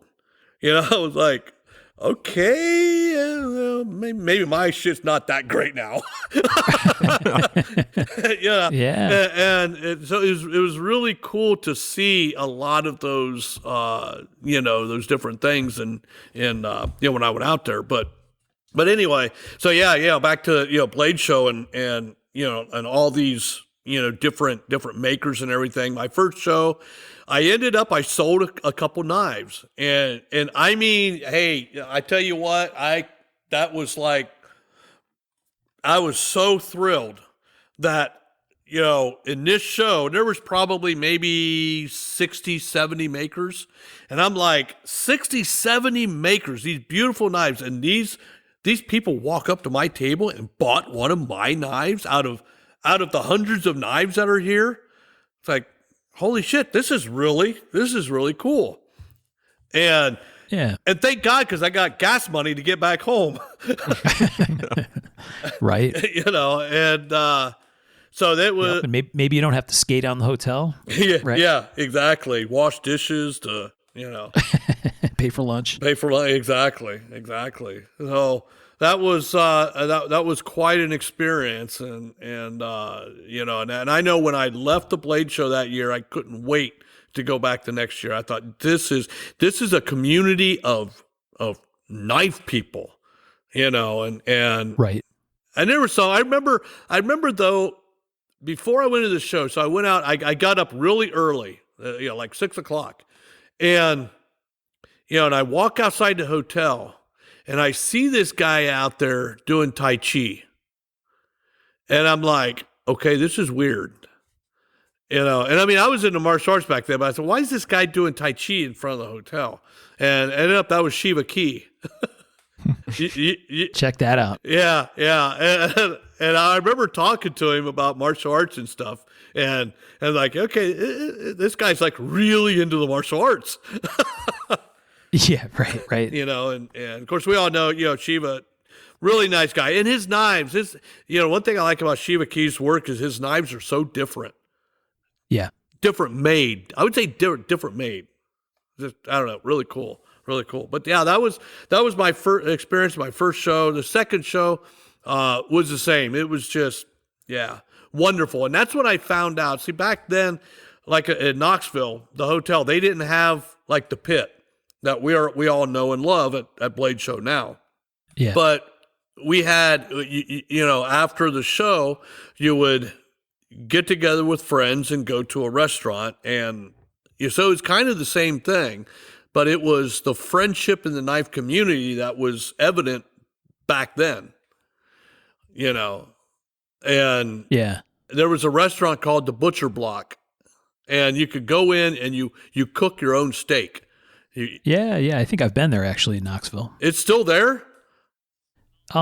There was, if it's the same one, there was a place like that was on the old World's Fair. Yep, that's it. Grounds. Yeah, yep, that's it. It was there at least as of a few years ago. Oh wow, that's cool. I'll have to stop there again because we loved that place. Yeah, a lot of fun. Loved it, and that was, and then it was. I think it was the third or fourth year that it went to Atlanta. Yeah. At the Galleria. And let me tell you what, the first show at the Galleria is totally different than what it is now. Yeah. Oh, yeah. Oh, yeah. Yeah. Yeah. In fact, the first few years is totally different than what it is now. So. It sounds like it really made an impression on you going to Blade Show. Yep. Maybe both because of the friendliness of many of the other makers, as well as the fact that there were enthusiastic customers out there that really cared about knife stuff. Was it kind of both pieces of it? Both pieces of it. It was, and I've gone, I haven't missed a show since that first show, so I'm 30 some shows, 30 some years. And, and really from that first show, it's why I go back every time, because the Blade Show and other shows as well. And every knife maker out there will tell you it's the camaraderie. It's the, the knives are great, but it's really the camaraderie, the people that you see hanging out and all that that really is I think what makes this industry special and different from other industries. Right. We talk about that a lot on this show. Yeah. The fact that for people who listen that are even makers that haven't done a big show before, like a real knife show, right, other than maybe something local, is to get out there and do it, because the experience is so outstanding, right? It really makes a difference when, like you said, the light bulb goes on and it's like, wow, there's people that really care about this, and there's people that I can learn something from, right? Or if I ask a question, they're actually enthusiastic to tell me about it, and that's unique. And again, I have to add, it's not just the Blade Show, other shows. Lori and I went to the California Custom Knife Show in 91 or 92. And, it was, kind of the same thing. These are makers that I hadn't met at the Blade Show because they're out on the West Coast, and that's where I met Bob Lovelace and I was just like, I walk in the door. Dan Delavan's was putting a show on, and I walk in the door. I didn't have a table. I couldn't get a table at the show, so my wife and I were like, well, her uncle lived out in L.A., so I was like, well, let's go out, visit your uncle, and we can do a vacation and go to the show. I mean, how many of us makers combine vacations with shows, right, guys? That's the only vacation I get. Exactly. And so we went out there. I remember walking in and Bob, he might not be the most talkative, type person, but anyway, I got to meet that's when I first met Buster and Julie Wierenski, and then the next year, I got a table, and it was funny because I was sitting up beside this guy, and him and his wife, super nice people. And I was like, I told Dan, I said, I want to get set up beside them again next year. And I think every show, California Custom Knife Show, I always got set up beside Ernie and Mary Emerson. Ah, okay. And so we really, we hit it off, and and this was when Ernie was doing, kind of like art knives, folders. Yeah. Everybody calls them pre-tack, and right. they're just folders, and I remember Rachel and Megan, underneath the table playing with Barbie dolls. And yeah. God, I'm old. Anyway, but it was really neat. Lori bought me back then. There was a style of knife that was kind of popular called swinger knives, and it's just like a little fixed blade you put in a little sheath that had like a clip on. You clip it in your belt loop, and call them swinger knives. So it was funny because this show was kind of slow, and sales weren't that great, and so Lori, she bought me a knife from Ernie and Mary at one of them swinger knives. And flash forward years later, somebody was like, I told him, I said, hey, I got this knife by Ernie that Lori bought me. It's a fixed blade, has a stag handle, and I showed it, and these guys were like, oh my God. And you're using it? I'm like, yeah, I use it up in the shop. Oh my God. That's a pre-tack. And I remember telling Ernie about that. It was kind of funny. But it's funny. Yeah, and Ernie and I, we kept, it was funny because I went further into the art knives, and he went further into these using knives. Again, we weren't calling them tactical knives at that time. Yeah. And it's really neat how we ended up, we kind of came full circle when Gerber, they messed up and sent me Ernie's contract, and they sent my contract to Ernie. So I called Ernie up, and I'm like, we probably aren't supposed to know that each of us, are working now for Gerber, but I said, this is really cool. Yeah. How our, way back when we used to set up beside each other, and now this is where we're at in our careers, and it's just kind of really neat. That's where I think customers don't realize, us makers, just the relationships that we have with. They look at it as competition, but it's not. We're all friends. Which is a really cool thing, that's why, like on my Facebook group and stuff, I don't allow any of this. Oh, well, this knife's better than, no, I don't allow it, because number one, this is oranges and oranges, Yeah. So I remember Tim Reeve telling me a long time ago, he goes, hell, he said, people that buy my knives are going to buy your knives, and people buy your knives are going to buy my knives. So there you go. Yeah. It's like, yeah. In fact, I've got a bunch of Chris Reeve knives, Yeah. So it's just, it's great to be part of a community that's like that, because when I was, doing design stuff with Gerber, I remember I was out there one time, and this guy, somebody up, higher up in the company, he just started there, and he was telling me that, he said, it's just kind of weird that, he said, I went to my first show, I think it might have been Blade Show, and he said, everybody talks. He said, these companies talk to each other, Right. It's like, well, yeah, that's kind of, why not? And he said, oh, no. And other, where I was before, oh, no, you gave them the stink eye. You looked across the room at a show and you give them the stink eye. I'm like, oh, Yeah. Well, it's not that way here. But it was funny. He was from Worcester. And I'm like, Oh, really? Yeah, I'm like, get out of here. You're all the way out here in Portland, Oregon. You're from Worcester? He says, yeah. I said, what'd you do in Worcester? And he said, I worked for Rubbermaid. And I was like, well, what brought you out here? And he said, well, Gerber is owned by Newall, which Fiskars is owned by Newall, and Newall owned Rubbermaid. I'm like, there you go. Aha. So 6 degrees of separation. yeah, exactly.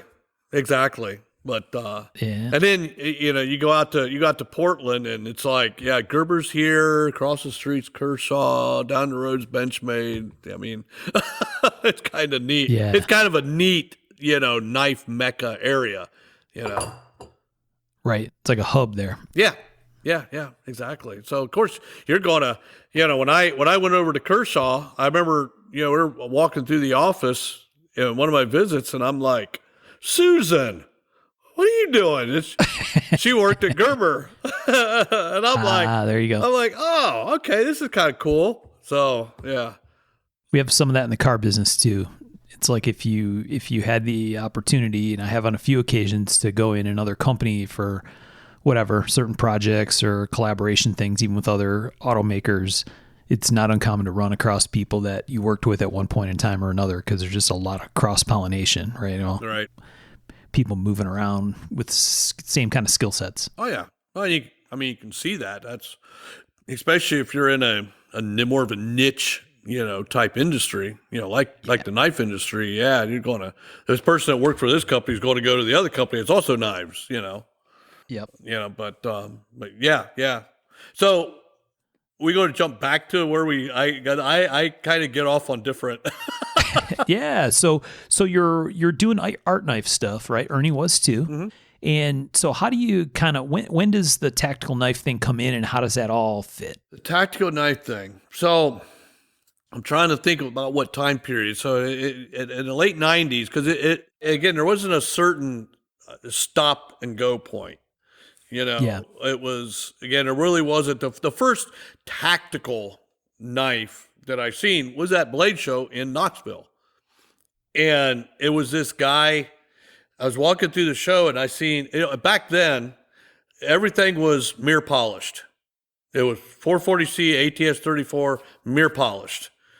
And it was really who could get the best mirror polish. And I'm walking down the aisle, and I see this table full of knives that were bead blasters, that just black handles. I'm like, what the heck? This guy must not know how to polish. Right. Super nice. That's the worst polish job I've ever seen. I know, right? I'm like, this is all, and I'm like, super nice guy. We hit it off and talking and everything. And who would know that years later, Bob Terzola, was he was doing this stuff way before everybody else. We were all doing mirror polished blades. Right. And here's Bob. Yeah, screw y'all. I'm gonna be. This is tactical, Right. and black handles and stuff like that. And that was like 80, wherever my first Blade Show was. So Yeah. when you get up into the tactical genre, it's like there really wasn't, when they started calling them tactical knives and why they called them tactical knives. I'm really not, I can't even say for sure, because we were making knives back in the early 90s that I guess if somebody from the military bought them and used them, in that sense, I guess you could call it a tactical knife. But there was, why couldn't you call a Loveless Big Bear a tactical knife? Because there wasn't a war going on at the time. Yeah, exactly. That was really the impetus for a lot of the tactical knife naming and trends. Yeah, exactly. And I think, the term tactical, I guess it's because I go way back that we didn't call those knives tactical, but yet we made them, we loved them, we sold them, and now you get to this era. Okay, what makes a tactical knife? So when I went, not to get too philosophical, when I went from when I was making art knives, really my art knives back then could be a tactical knife today. Yeah. So when I started making tactical knives, in a tactical knife sense, I would be more apt to say that it was because when I started making knives with dull blades and micarta handles and bead blasting them and stuff like that, especially on the folders, I wasn't calling them because nobody really called them a tactical knife back then. But yet I was making a tactical knife. So really, I guess I would call me making a tactical knife was when I started into when I got my first CNC machine and started into a more of a semi-production type knife. And that was kind of in the early 2000s, right in that time. But I was making art knives, which could be tactical knives nowadays. I would probably call them, if I did the exact same construction on an XM18, is it an art knife or is it a tactical knife? XM18s are tactical knives, but are they a tactical knife? So it could really get screwed up on that whole thing. And that's only because I'm an old fart. No, I'm with you. I'm trying to put it in terms that listeners will understand. Right. And I think the people think of it like it's a transition when maybe it's really not, right? Which I think is your point in general. Right. And like Michael mentioned, right? We know that the big boom around tactical, calling things tactical, was, I guess Gulf War era related kind of stuff, right? Or whatever. And okay, so it's basically a marketing thing, really. Yeah. Right? Yeah. As much as anything, because like you said, Bob was doing stuff like that a long, long time before. Yeah. As practical user kind of knives. But so you're making art knives and you're doing them, using much more of like a handmade kind of an approach. Exactly. And then at some point you pivoted. And when was that, and how did that happen? Well, it was pretty much when this was in the late 1990, 97. 1996, I joined the underwater search and rescue team, and which of course was volunteer. And at that time, Lori joined the volunteer fire department, and then a year later, I joined the fire department. And that kind of, I was making strictly what I would consider art knives at the time. Everything that I made was Damascus, nickel Damascus, more art folders, pearl, things like that. And even though, of course, we all make these knives to be used and used hard, but knowing that nobody's really going to use this art knife, Right. This is a collectible. But, and again, even though, of course, I'm very adamant, I don't care if it's an art knife, you need to be able to take that knife and go out and cut something with it. I'm a real stickler on that. I believe, if I go on a rant, I believe that people that make knives not to be used, don't call it a knife. It's sculpture. But anyway. Yep. So when I got on the fire department, and that's when I really started thinking about design, because of the fact that, I'm going out on calls and stuff. Now, do you use a knife on every call? Of course not. And even, these rescue knives out there, you got to have the window punch. You know how many, and I was on a busy department. You know how many windows I had to smash out? Not that many, But at the same time, I really started learning about, what really does go into a good heavy duty using knife, and something that you can carry. As a firefighter, that's one thing you don't want. You don't want anything heavy. Believe me, we have enough weight and gear going into a fire. Right. And a big thing is you're going to, if you have one tool that's going to do a lot of these jobs, that's good, because that way I don't have to, carry a whole bunch of other stuff. By the time you get a Scott pack on, and, your turnout gear is already heavy, and then you got an 1.5-inch hose line or something like that, or a 3/4 inch line. It gets heavy. And, so anyway, I started learning a lot about, and it started to pivot me away from the art knives, and back into what I did before, was concentrating on heavy use knives. And that was, that was really tough for me because everybody knew me as an art knife maker, Right. and all of my customers were, they collected art knives, all 5 of them. Right. They were used to buying fancy stuff. Yeah. From you, right. Yeah. Yeah.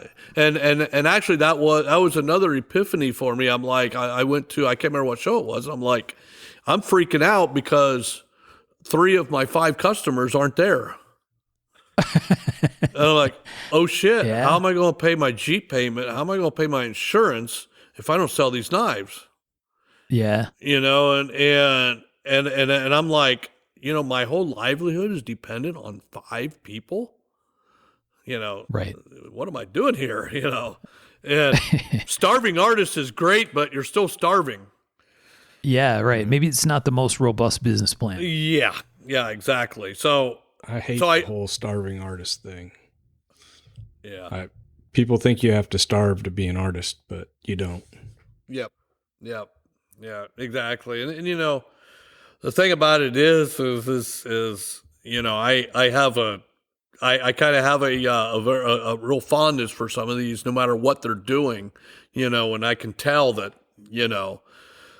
they're proud of their work, but they just can't get the money out of it. And it doesn't matter what art field it is. I always support those people because I know what it's like, Yeah. And you end up getting like you go to a show and you're somebody's, and it's okay for people to nitpick, but it's almost like, man, do you know what kind of time I spent on this?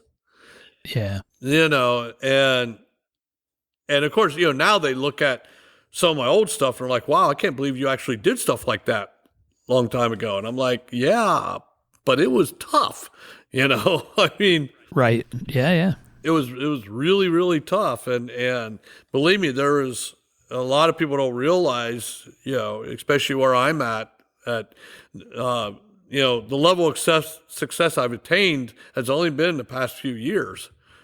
It's like right on the overall timeline. Oh, believe me, right. There's like, well, am I going to go bankrupt? I didn't have a job to fall back on. Like, okay, well, I can at least I got this to pay my bills. So right. So yeah, there was there was a lot of those tough moments, and back with the transition from art knives into using knives, that was scary. It was scary as hell.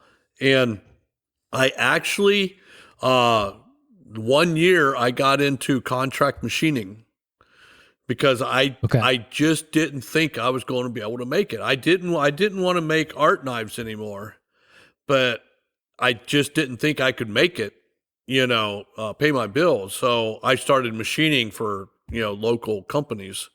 And I did that for about a year, and I was still making knives. I still went to the blade show, but just not as much. It wasn't my focus. And yeah, that didn't work out too well. I'll tell you what, contract machining, screw that. That's a tough business. Yeah. Yeah. I mean, if you mess up on especially when you're not really a trained machinist, you mess up on your quotes, Right. that was bad. But it taught me a lot. And the one thing I remember, I went out to, because I was at a pretty big low at that time, and and I was like, I got to do something. And I'm still living in the horse barn, and I've been in the horse barn for like 12 years at that point, and it's like I need to do something here. So I went out to a machine shop that had helped me out. The 2 guys that owned this machine shop called Wayne Machine. They had helped me out when I got my CNC machine, and I applied for a job, and I remember going out there for the interview, and about halfway through the interview, Tom he put his papers down. He said, "You're a knife maker."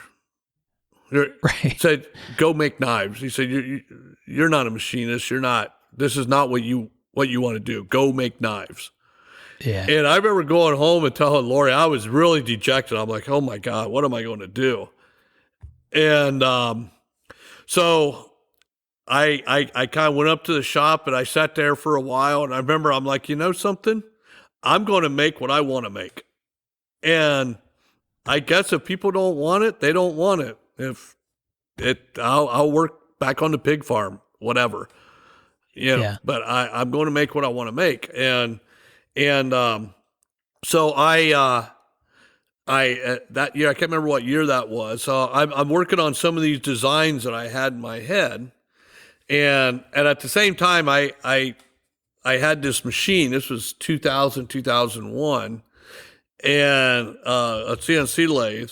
And that's when I was going to be doing contract machining. So I'm making knife parts. I remember going to the Chesapeake Bay Knife Show I had more folder parts that I was selling than I had knives. and I remember it was the year after that. That didn't work out too well either. And it was a year after that, I knew I'd heard of the SHOT Show. And I told Lori, I said, I need to go out there. There's companies out there. I can sell knife parts to them. I can, maybe be able to go that direction. But I had this feeling I need to go out to the SHOT Show. It was in Las Vegas. And I didn't have any money for a plane ticket. So Lori, I had gotten her a charm bracelet for like first anniversary or something like that. And so she went down to the jewelry store and sold it back to the jewelry store for enough money so I can get a plane ticket. And I had a little bit left over that I could eat one meal a day, like McDonald's. Right. And, wow. And so I went out there, and it was funny because the hotel that I stayed at, of course, it was off strip.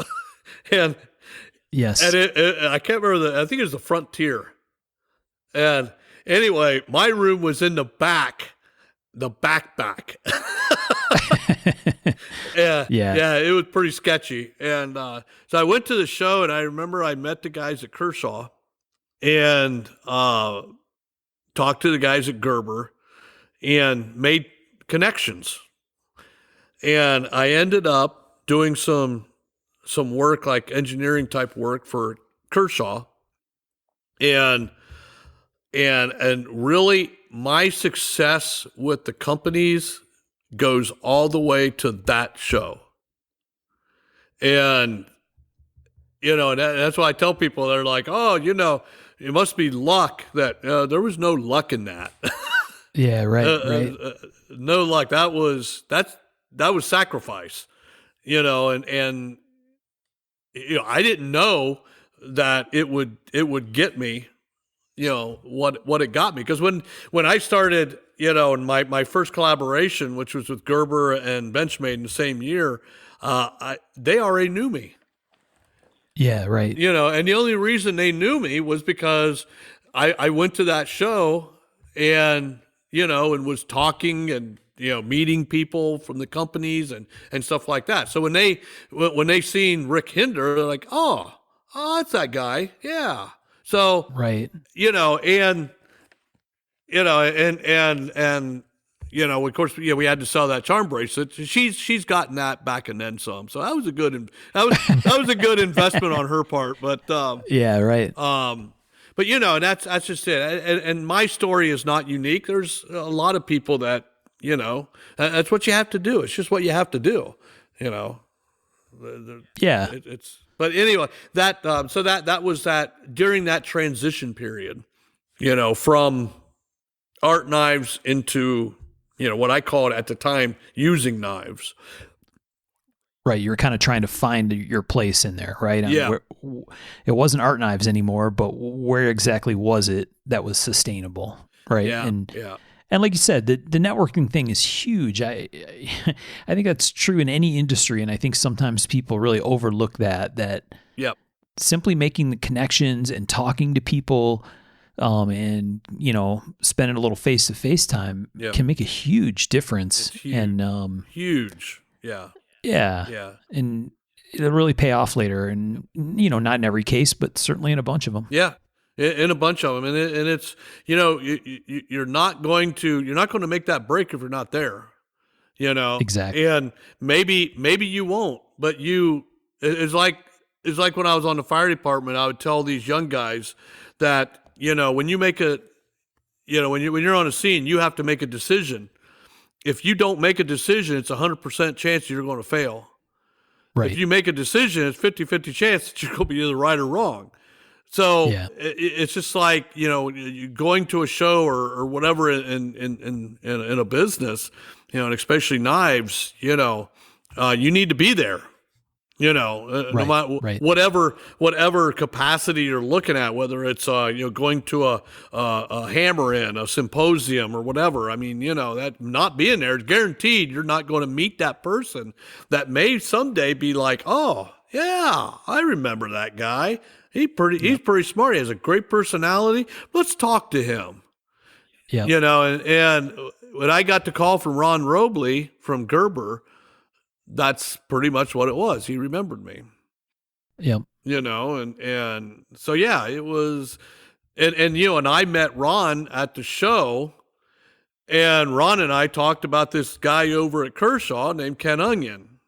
So it's all kind of, and Ken was like, oh yeah, Rick's a great guy. He's got some really cool stuff. And that's really where it started. Well, and Rick, if you guys listening, read between the lines. If you go to the show, he's saying you got to go to the show, but not only do you have to go to the show, you have to be that nice, engaging guy, not the drunk dude in the corner. You can't be out front smoking the whole show either. You've got to actually be there and engage. Absolutely. Pleasantly. Absolutely. That's paramount. That's paramount. And that's, you nailed it. You can't be that slobbering drunk in the corner. And I may add to that, be ears, open your ears. Yeah. Right. And be very engaging, but if an old time maker or somebody if he starts talking, listen, and that's one thing, and Mike, I'm sure you look at a lot of knives. Tom, you look at a lot of young knives, and Sean, you guys, I'm sure you have young makers or new makers come up to you and say, hey, look at my knife, and that's part of that's what I love, and of course it should be, if they're saying, look at my knife, it's critique my knife, and this is something even back when I was, when I was just starting out, don't tell me what you like about my knife. That's not going to help me. Tell me what you don't like about my knife. I don't need my ego stroked. Tell me what I did wrong so I can be better. The next one can be better.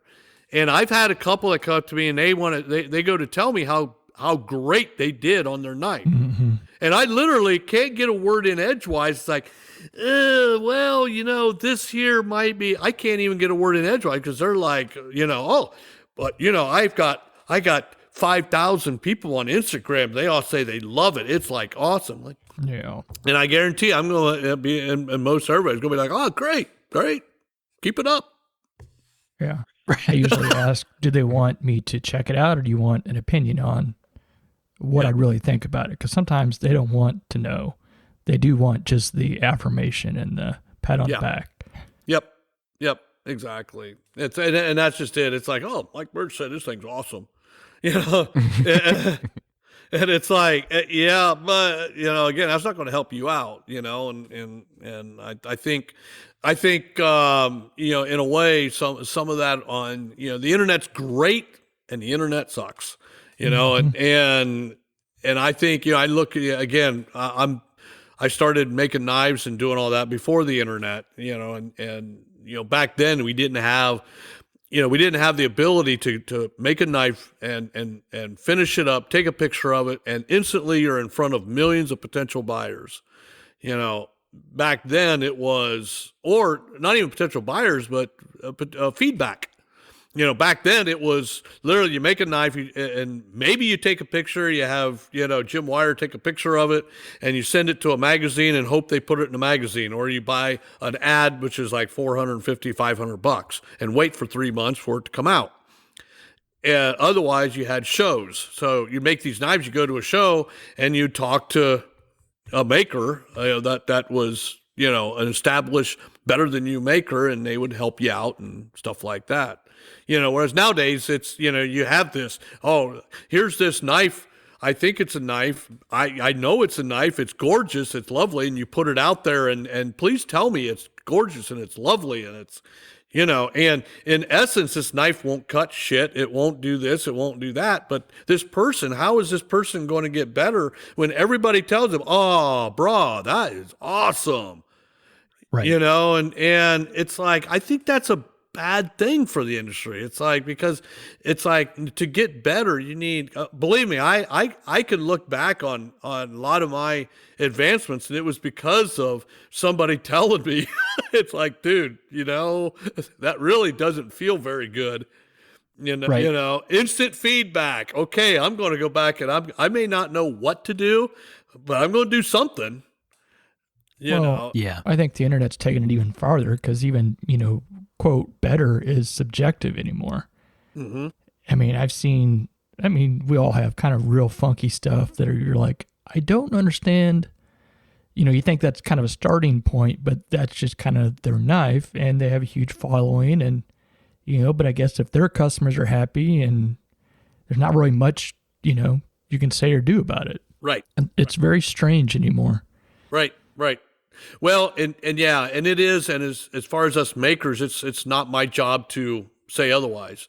My job is to do the best that I can do and what I think is the best, and not worry about everybody else. And I mean, we all sit back and we're like, oh, okay, but and I'll tell you a story in this, and I can tell you because the makers have heard this story, but I was at the Chesapeake Bay Knife Show.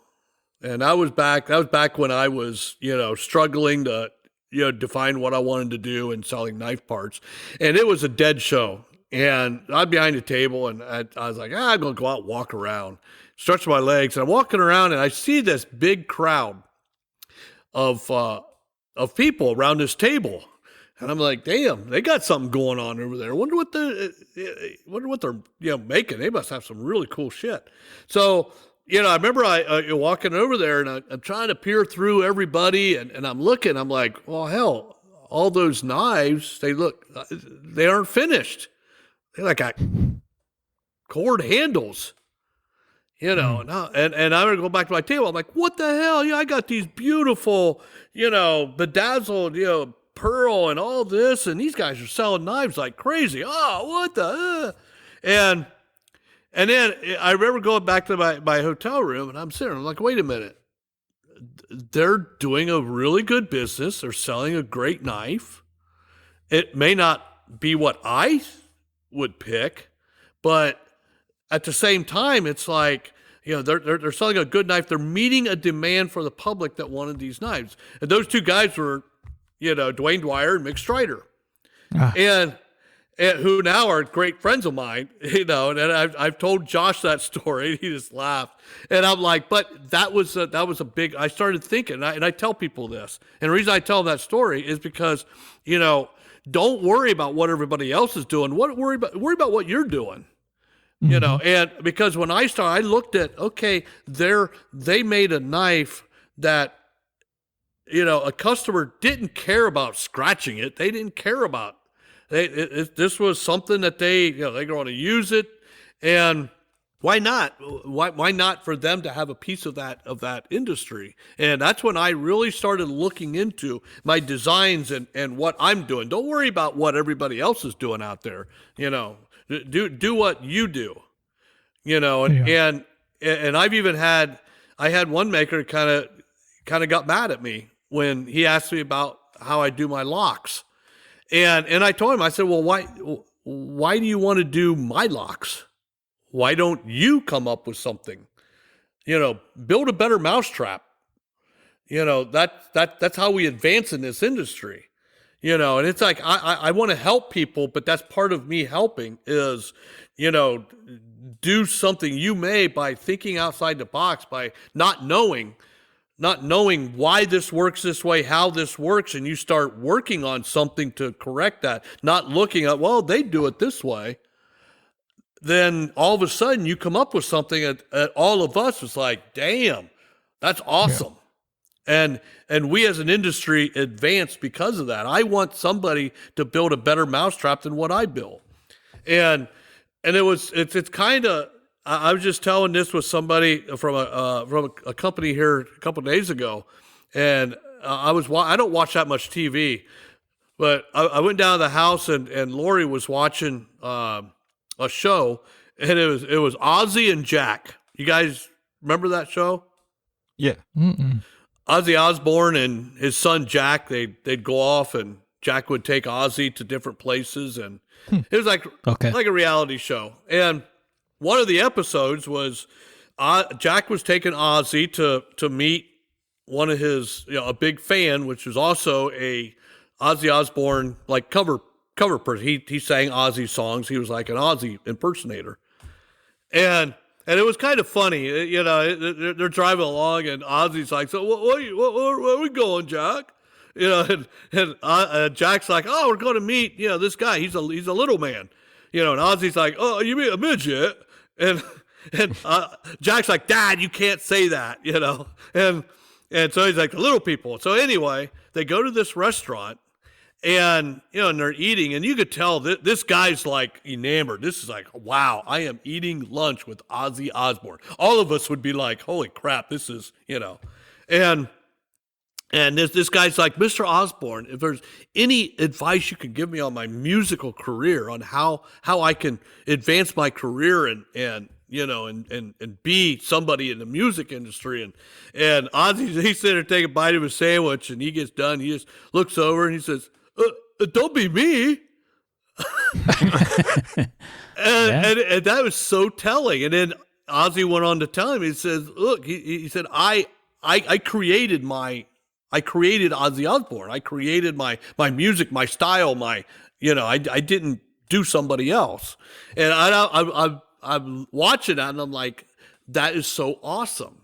That's, and I think, especially in any craft, whether it's knife making or anything, that going out there, and I think young makers who are listening to this, that's one of my biggest, things that I tell them, we're at the show. It's like, don't be different for the sake of different, but look at different, aspects of this knife, and not be like, well, I'll do what Mike Birch did on this knife, and I like Sean Kendrick's this here.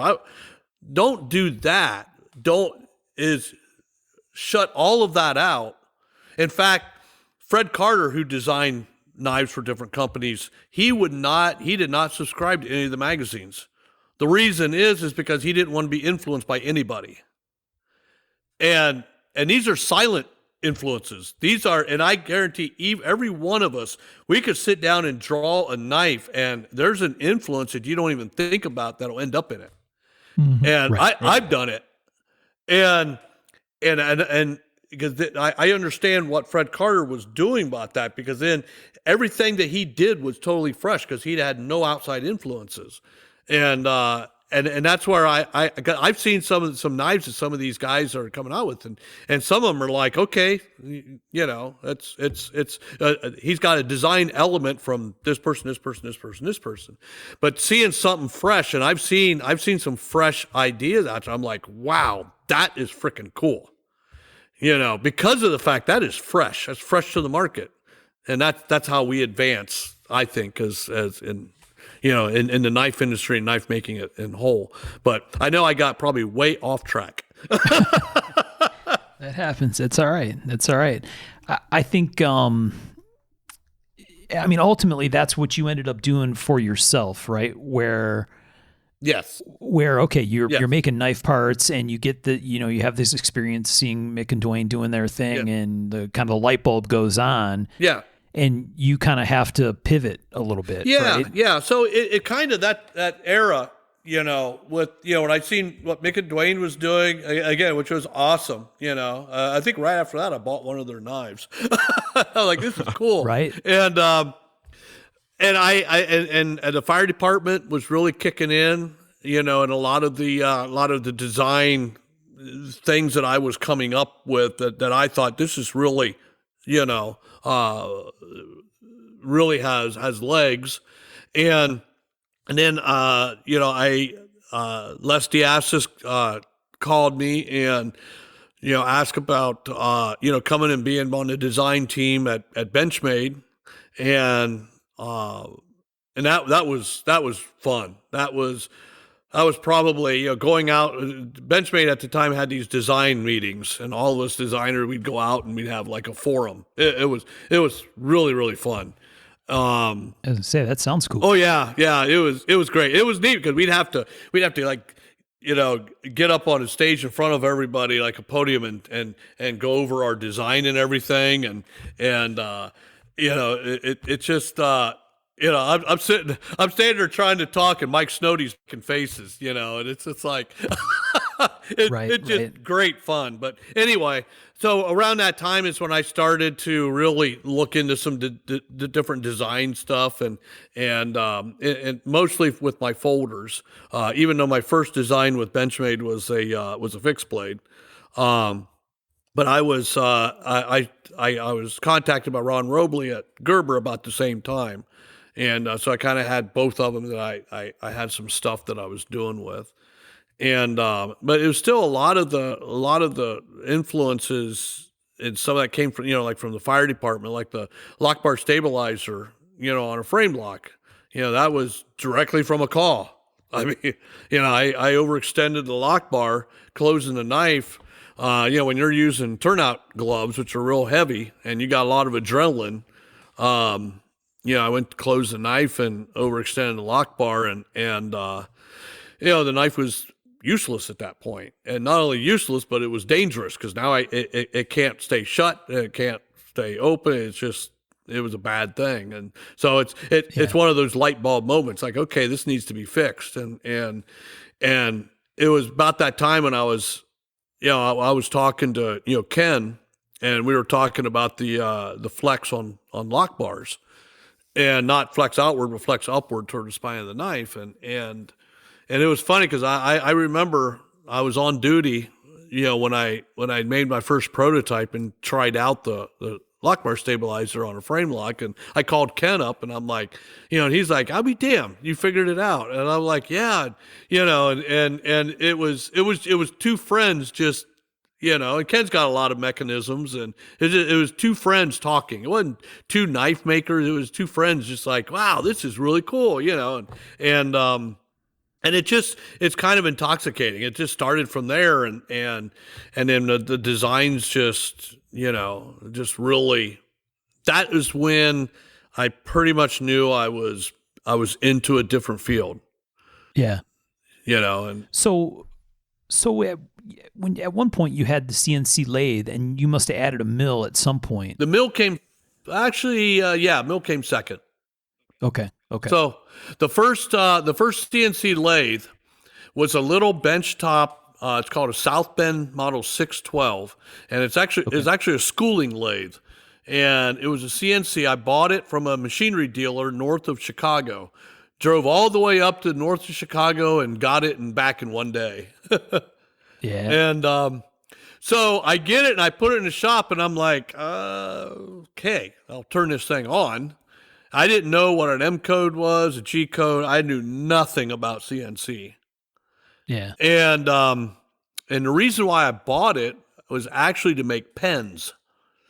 So okay. I was going to be a pen maker during that time of figuring out what I wanted to do.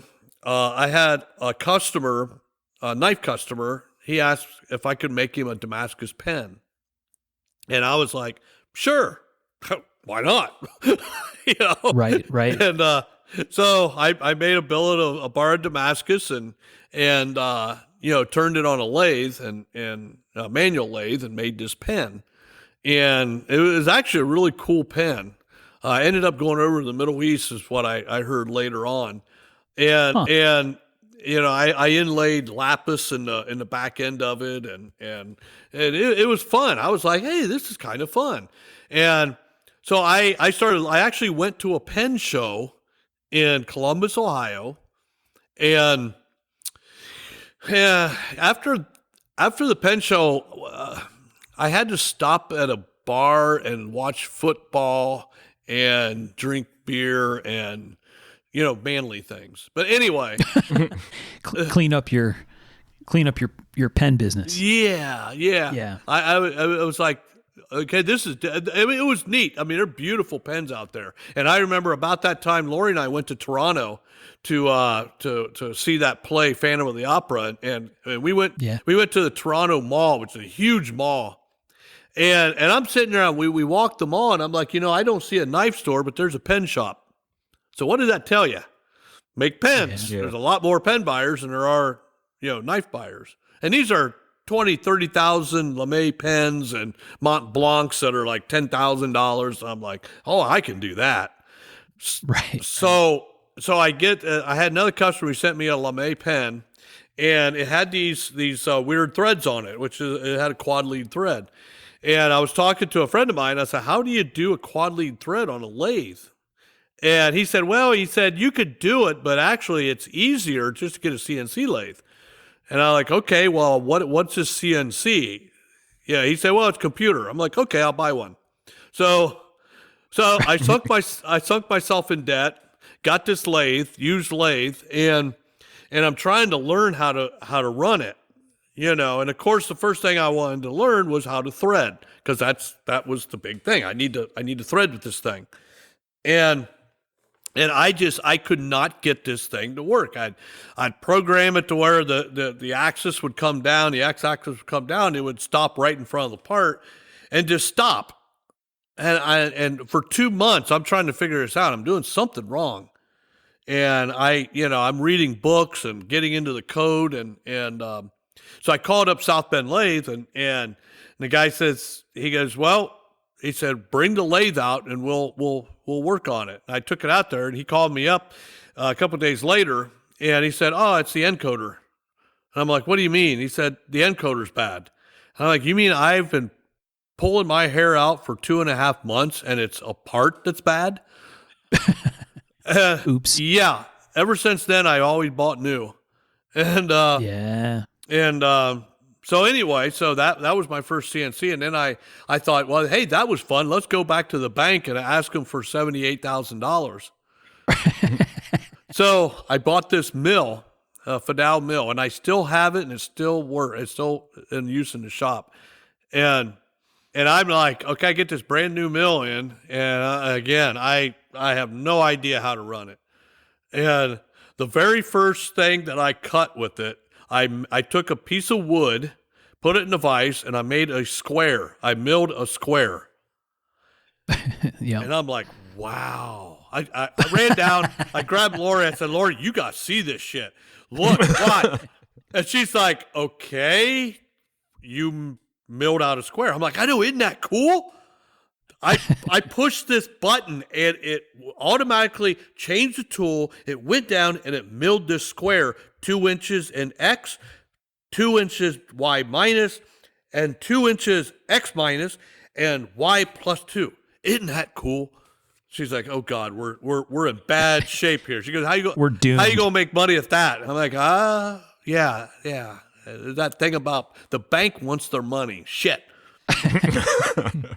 So that's a big motivator, Yes. When you have a payment coming up and you still have not made a dime off of this machine. And again, back then, if I can go back to being an old fart, we didn't have the internet. There wasn't no, go on YouTube, hey, what's G43 mean? Yeah, type it in. Right. G43 is it's a home position, whatever. And, so I'm like, okay, G01, let's see, get the book out. Linear move. okay, GO3, GO4. Well, they're opposite, And so and now I have to make a knife, which has a whole bunch of curves, arcs, things like that. Well, how do you do that? Well, there's this program, a friend told me, there's this software that you put on your computer. It's called CAD. Yeah, I'm like, what's that? Computer aided design. I'm like, okay. So I'm like, and he's like, well, they're pretty expensive. And I said, well, I can't afford expensive. So he said, well, there's this program said a company called Bobcat makes it. And I'm like, okay. So again, go back to Lori, who's, by the way, is the financial officer, chief financial officer. and like, hey, can I have this money to buy this, this CD disc? It's like, I don't know, it was like $500. $500 for a CD? Are you kidding me? Right. And so I loaded it in my, 286 computer, and that was my first CAD software. Yeah. And I completely self-taught with that. That was going through the manual, and like, okay, I got to draw this entity, and I got to connect this. And so all of that learning process, and this is again going from art knives into, and there was an overlap there. Again, there wasn't I quit art knives, I started doing it. There was kind of an overlap. Yeah. And and this was back when you couldn't talk to other knife makers about CNC. Oh no. That was at a time when I remember I got my Fidel Machining Center, and I remember I went to the Chesapeake show, and this maker, I knew he had a Fidel, and I went up to him and said, "Hey, how do you like your Fidel?" "Oh, be quiet, be quiet." I'm like, "What?" He said, No, we don't talk about CNC. Right. You're a filthy cheater. Yeah, exactly. And I'm like, "What? Why not? It's a tool to make a knife, and it's really cool. And you don't put steel in, hit a button, and out pops a knife. There's like a lot of learning that goes into this, And in fact, you don't buy a CNC machine to make a knife. You buy a CNC machine if you have to make a bunch of knives. Right. And believe me, I learned that. Yeah, the amount of time that it takes, even now, and it's funny. I got my head CNC programmer down there. He comes from the mold making field, and he's a real whiz bang at SolidWorks, Mastercam. Really good at. He's a fantastic CNC or a machinist in general. And I tell him. I'm like, well, just take it over and grind it. Huh? What? What? I'm like, yeah, I'll just take it over there and no problem. I'll grind that. I'll clean it up.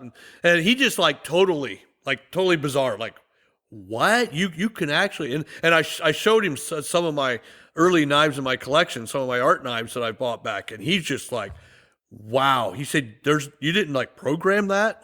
Like a flute on an ivory handle.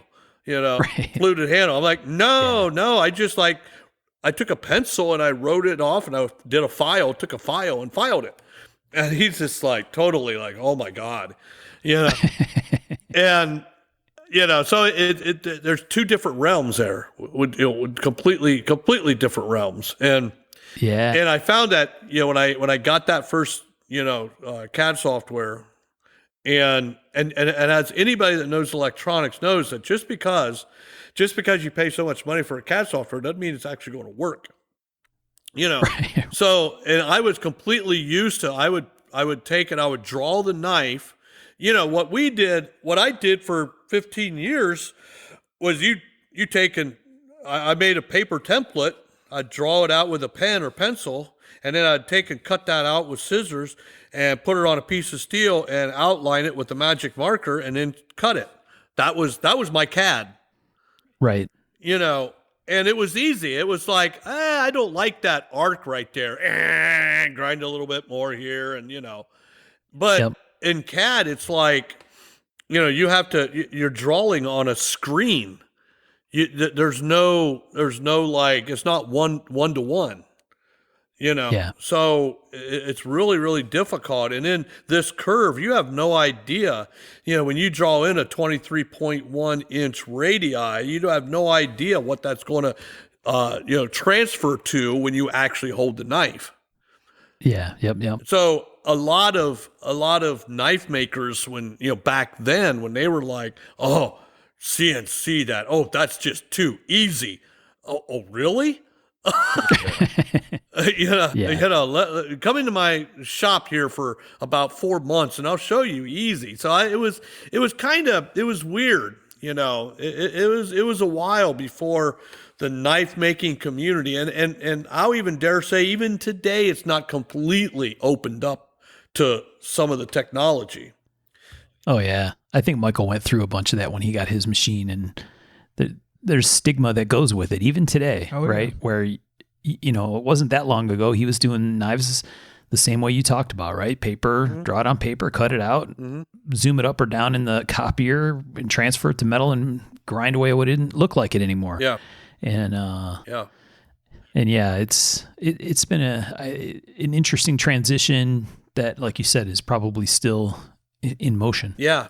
It is. And, and not to get into the politics of knife community and the, knife makers guild and stuff like that. But I think some of those walls that some makers put up, because they don't want to get into that technology. So it's like, well, I don't want to do that, but I don't want anybody else to do it either. And I think that has a detrimental effect to some of the advances in knives in general, because it's a tool. It's a tool, just like, and again, I don't want to spend a lot of time on the politics of that, but it's a tool that those of us that, and me early on, when I decided to adopt some of that, it absolutely advanced my designs, my things like that. I could still belly up to a grinder. And Mark, you've seen me grind. Yep. I'm a freehand grinder. I don't use jigs or anything. I belly up to a grinder and get with it. And I think that, there's some people may see, Rick Hinderer, that's all CNC, and but you give me a piece of steel, I'll make a knife out of it. Right. And so I use CNC as a tool, to get me back at that time. I knew. And honestly, I wasn't making enough knives to justify it, but to me, it was just cool, Yeah. And I'm like, so it was like, okay, I'll borrow $70,000, and God, I hope I can pay for it. And luckily and I just buckled down, and I know it's just people, you're not a machinist. You didn't go to school to learn this. Nope. Really self-taught. Right. Just break out a book, and pretty soon I learned all that stuff, and even now I keep going further and further and further with it. It's a lot of fun. So yeah. Well, this is a good spot to take a break, I think, Rick. I think this makes a pretty solid episode for us. We have so much more to talk about if you'd be willing to join us again and continue the conversation. Yeah, absolutely. Oh boy. Yeah. I didn't even realize what time it was. Well, that's how you know it was a good chat. I told you, Mark. You warned me. We haven't even got into some of the really good stuff as far as exactly what a lot of the my customers now think of in Rick Hinderer knives. Yeah. So we got time. So we'll get back together and chat about it a little bit more. Cool. I'm sure there are many more stories of you going to Lori and tell her you want to trade another cow for a handful of magic beans, that kind of thing. Oh my God. Oh my God. Yeah. Believe me, she's a saint. How in the hell she put up with me all these years? And even now, it's just like, oh my God. Yeah. I just bought another machining center here about a month ago, and put it in, and she's a little bit better. I was like, I'm getting another Haas, and she's like, okay. So fun stuff. Yeah, Hinderer, it's you again. You're asking for money. Yeah. Yeah. Well, yeah, exactly. It's funny. It's like back, when I remember talking to Bob Terzola at knife show in Nashville, Tennessee, and he was telling me about this weird machine called a water jet. And it was. It does what? I know. I was like, really? And he's like, yeah. They use sand, and and it was funny because when I bought my water jet, it was right before I built the new building, and I had to have it before the end of the year. For taxes. The building wasn't going to be done until like April.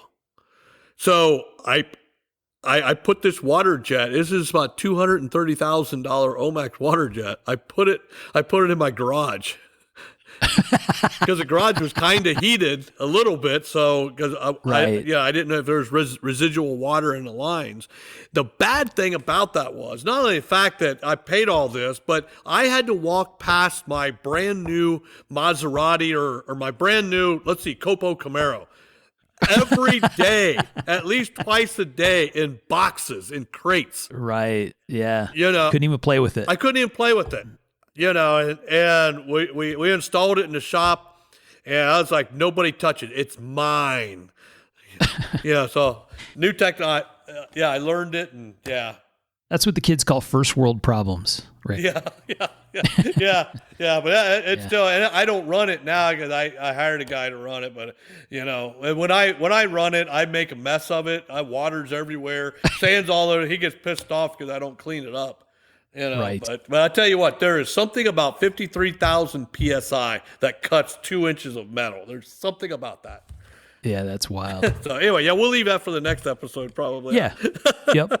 We'll get into it in the next one. We thank you for taking the time to chat with us. We also want to say thank you to all the people that support us on Patreon.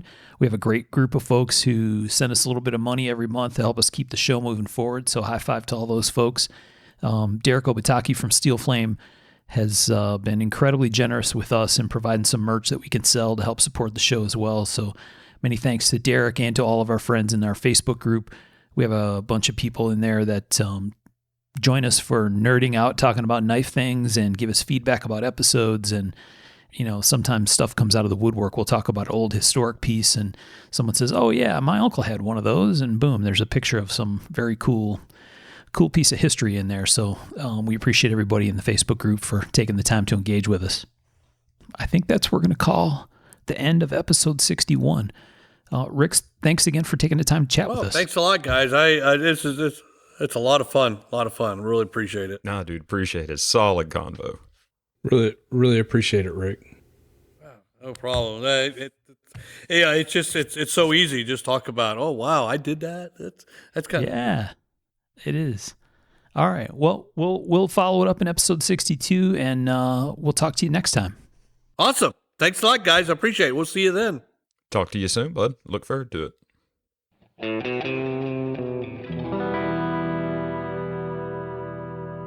To learn more about our makers, you can find Tom Crine on the web at crineknives.net, in his Facebook group, Crine Knives, or in his Instagram account at Crine Knives.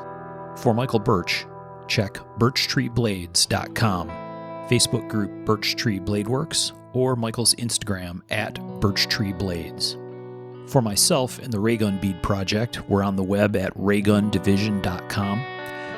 We have a Facebook group called Raygun Division, or my personal Instagram at msteiner. For those interested in photos, references from the show, or some discussion about the show itself, you can find us on the web at markofthemaker.com, in a Facebook group called Mark of the Maker, or on our Instagram at Mark of the Maker. Last but not least, the ultra cool and haunting background music we use for the show is a piece called Noir Guitar by Stevie's Amp Shack, found at the Free Music Archive and licensed under Creative Commons CC BY 4.0. Thanks for listening.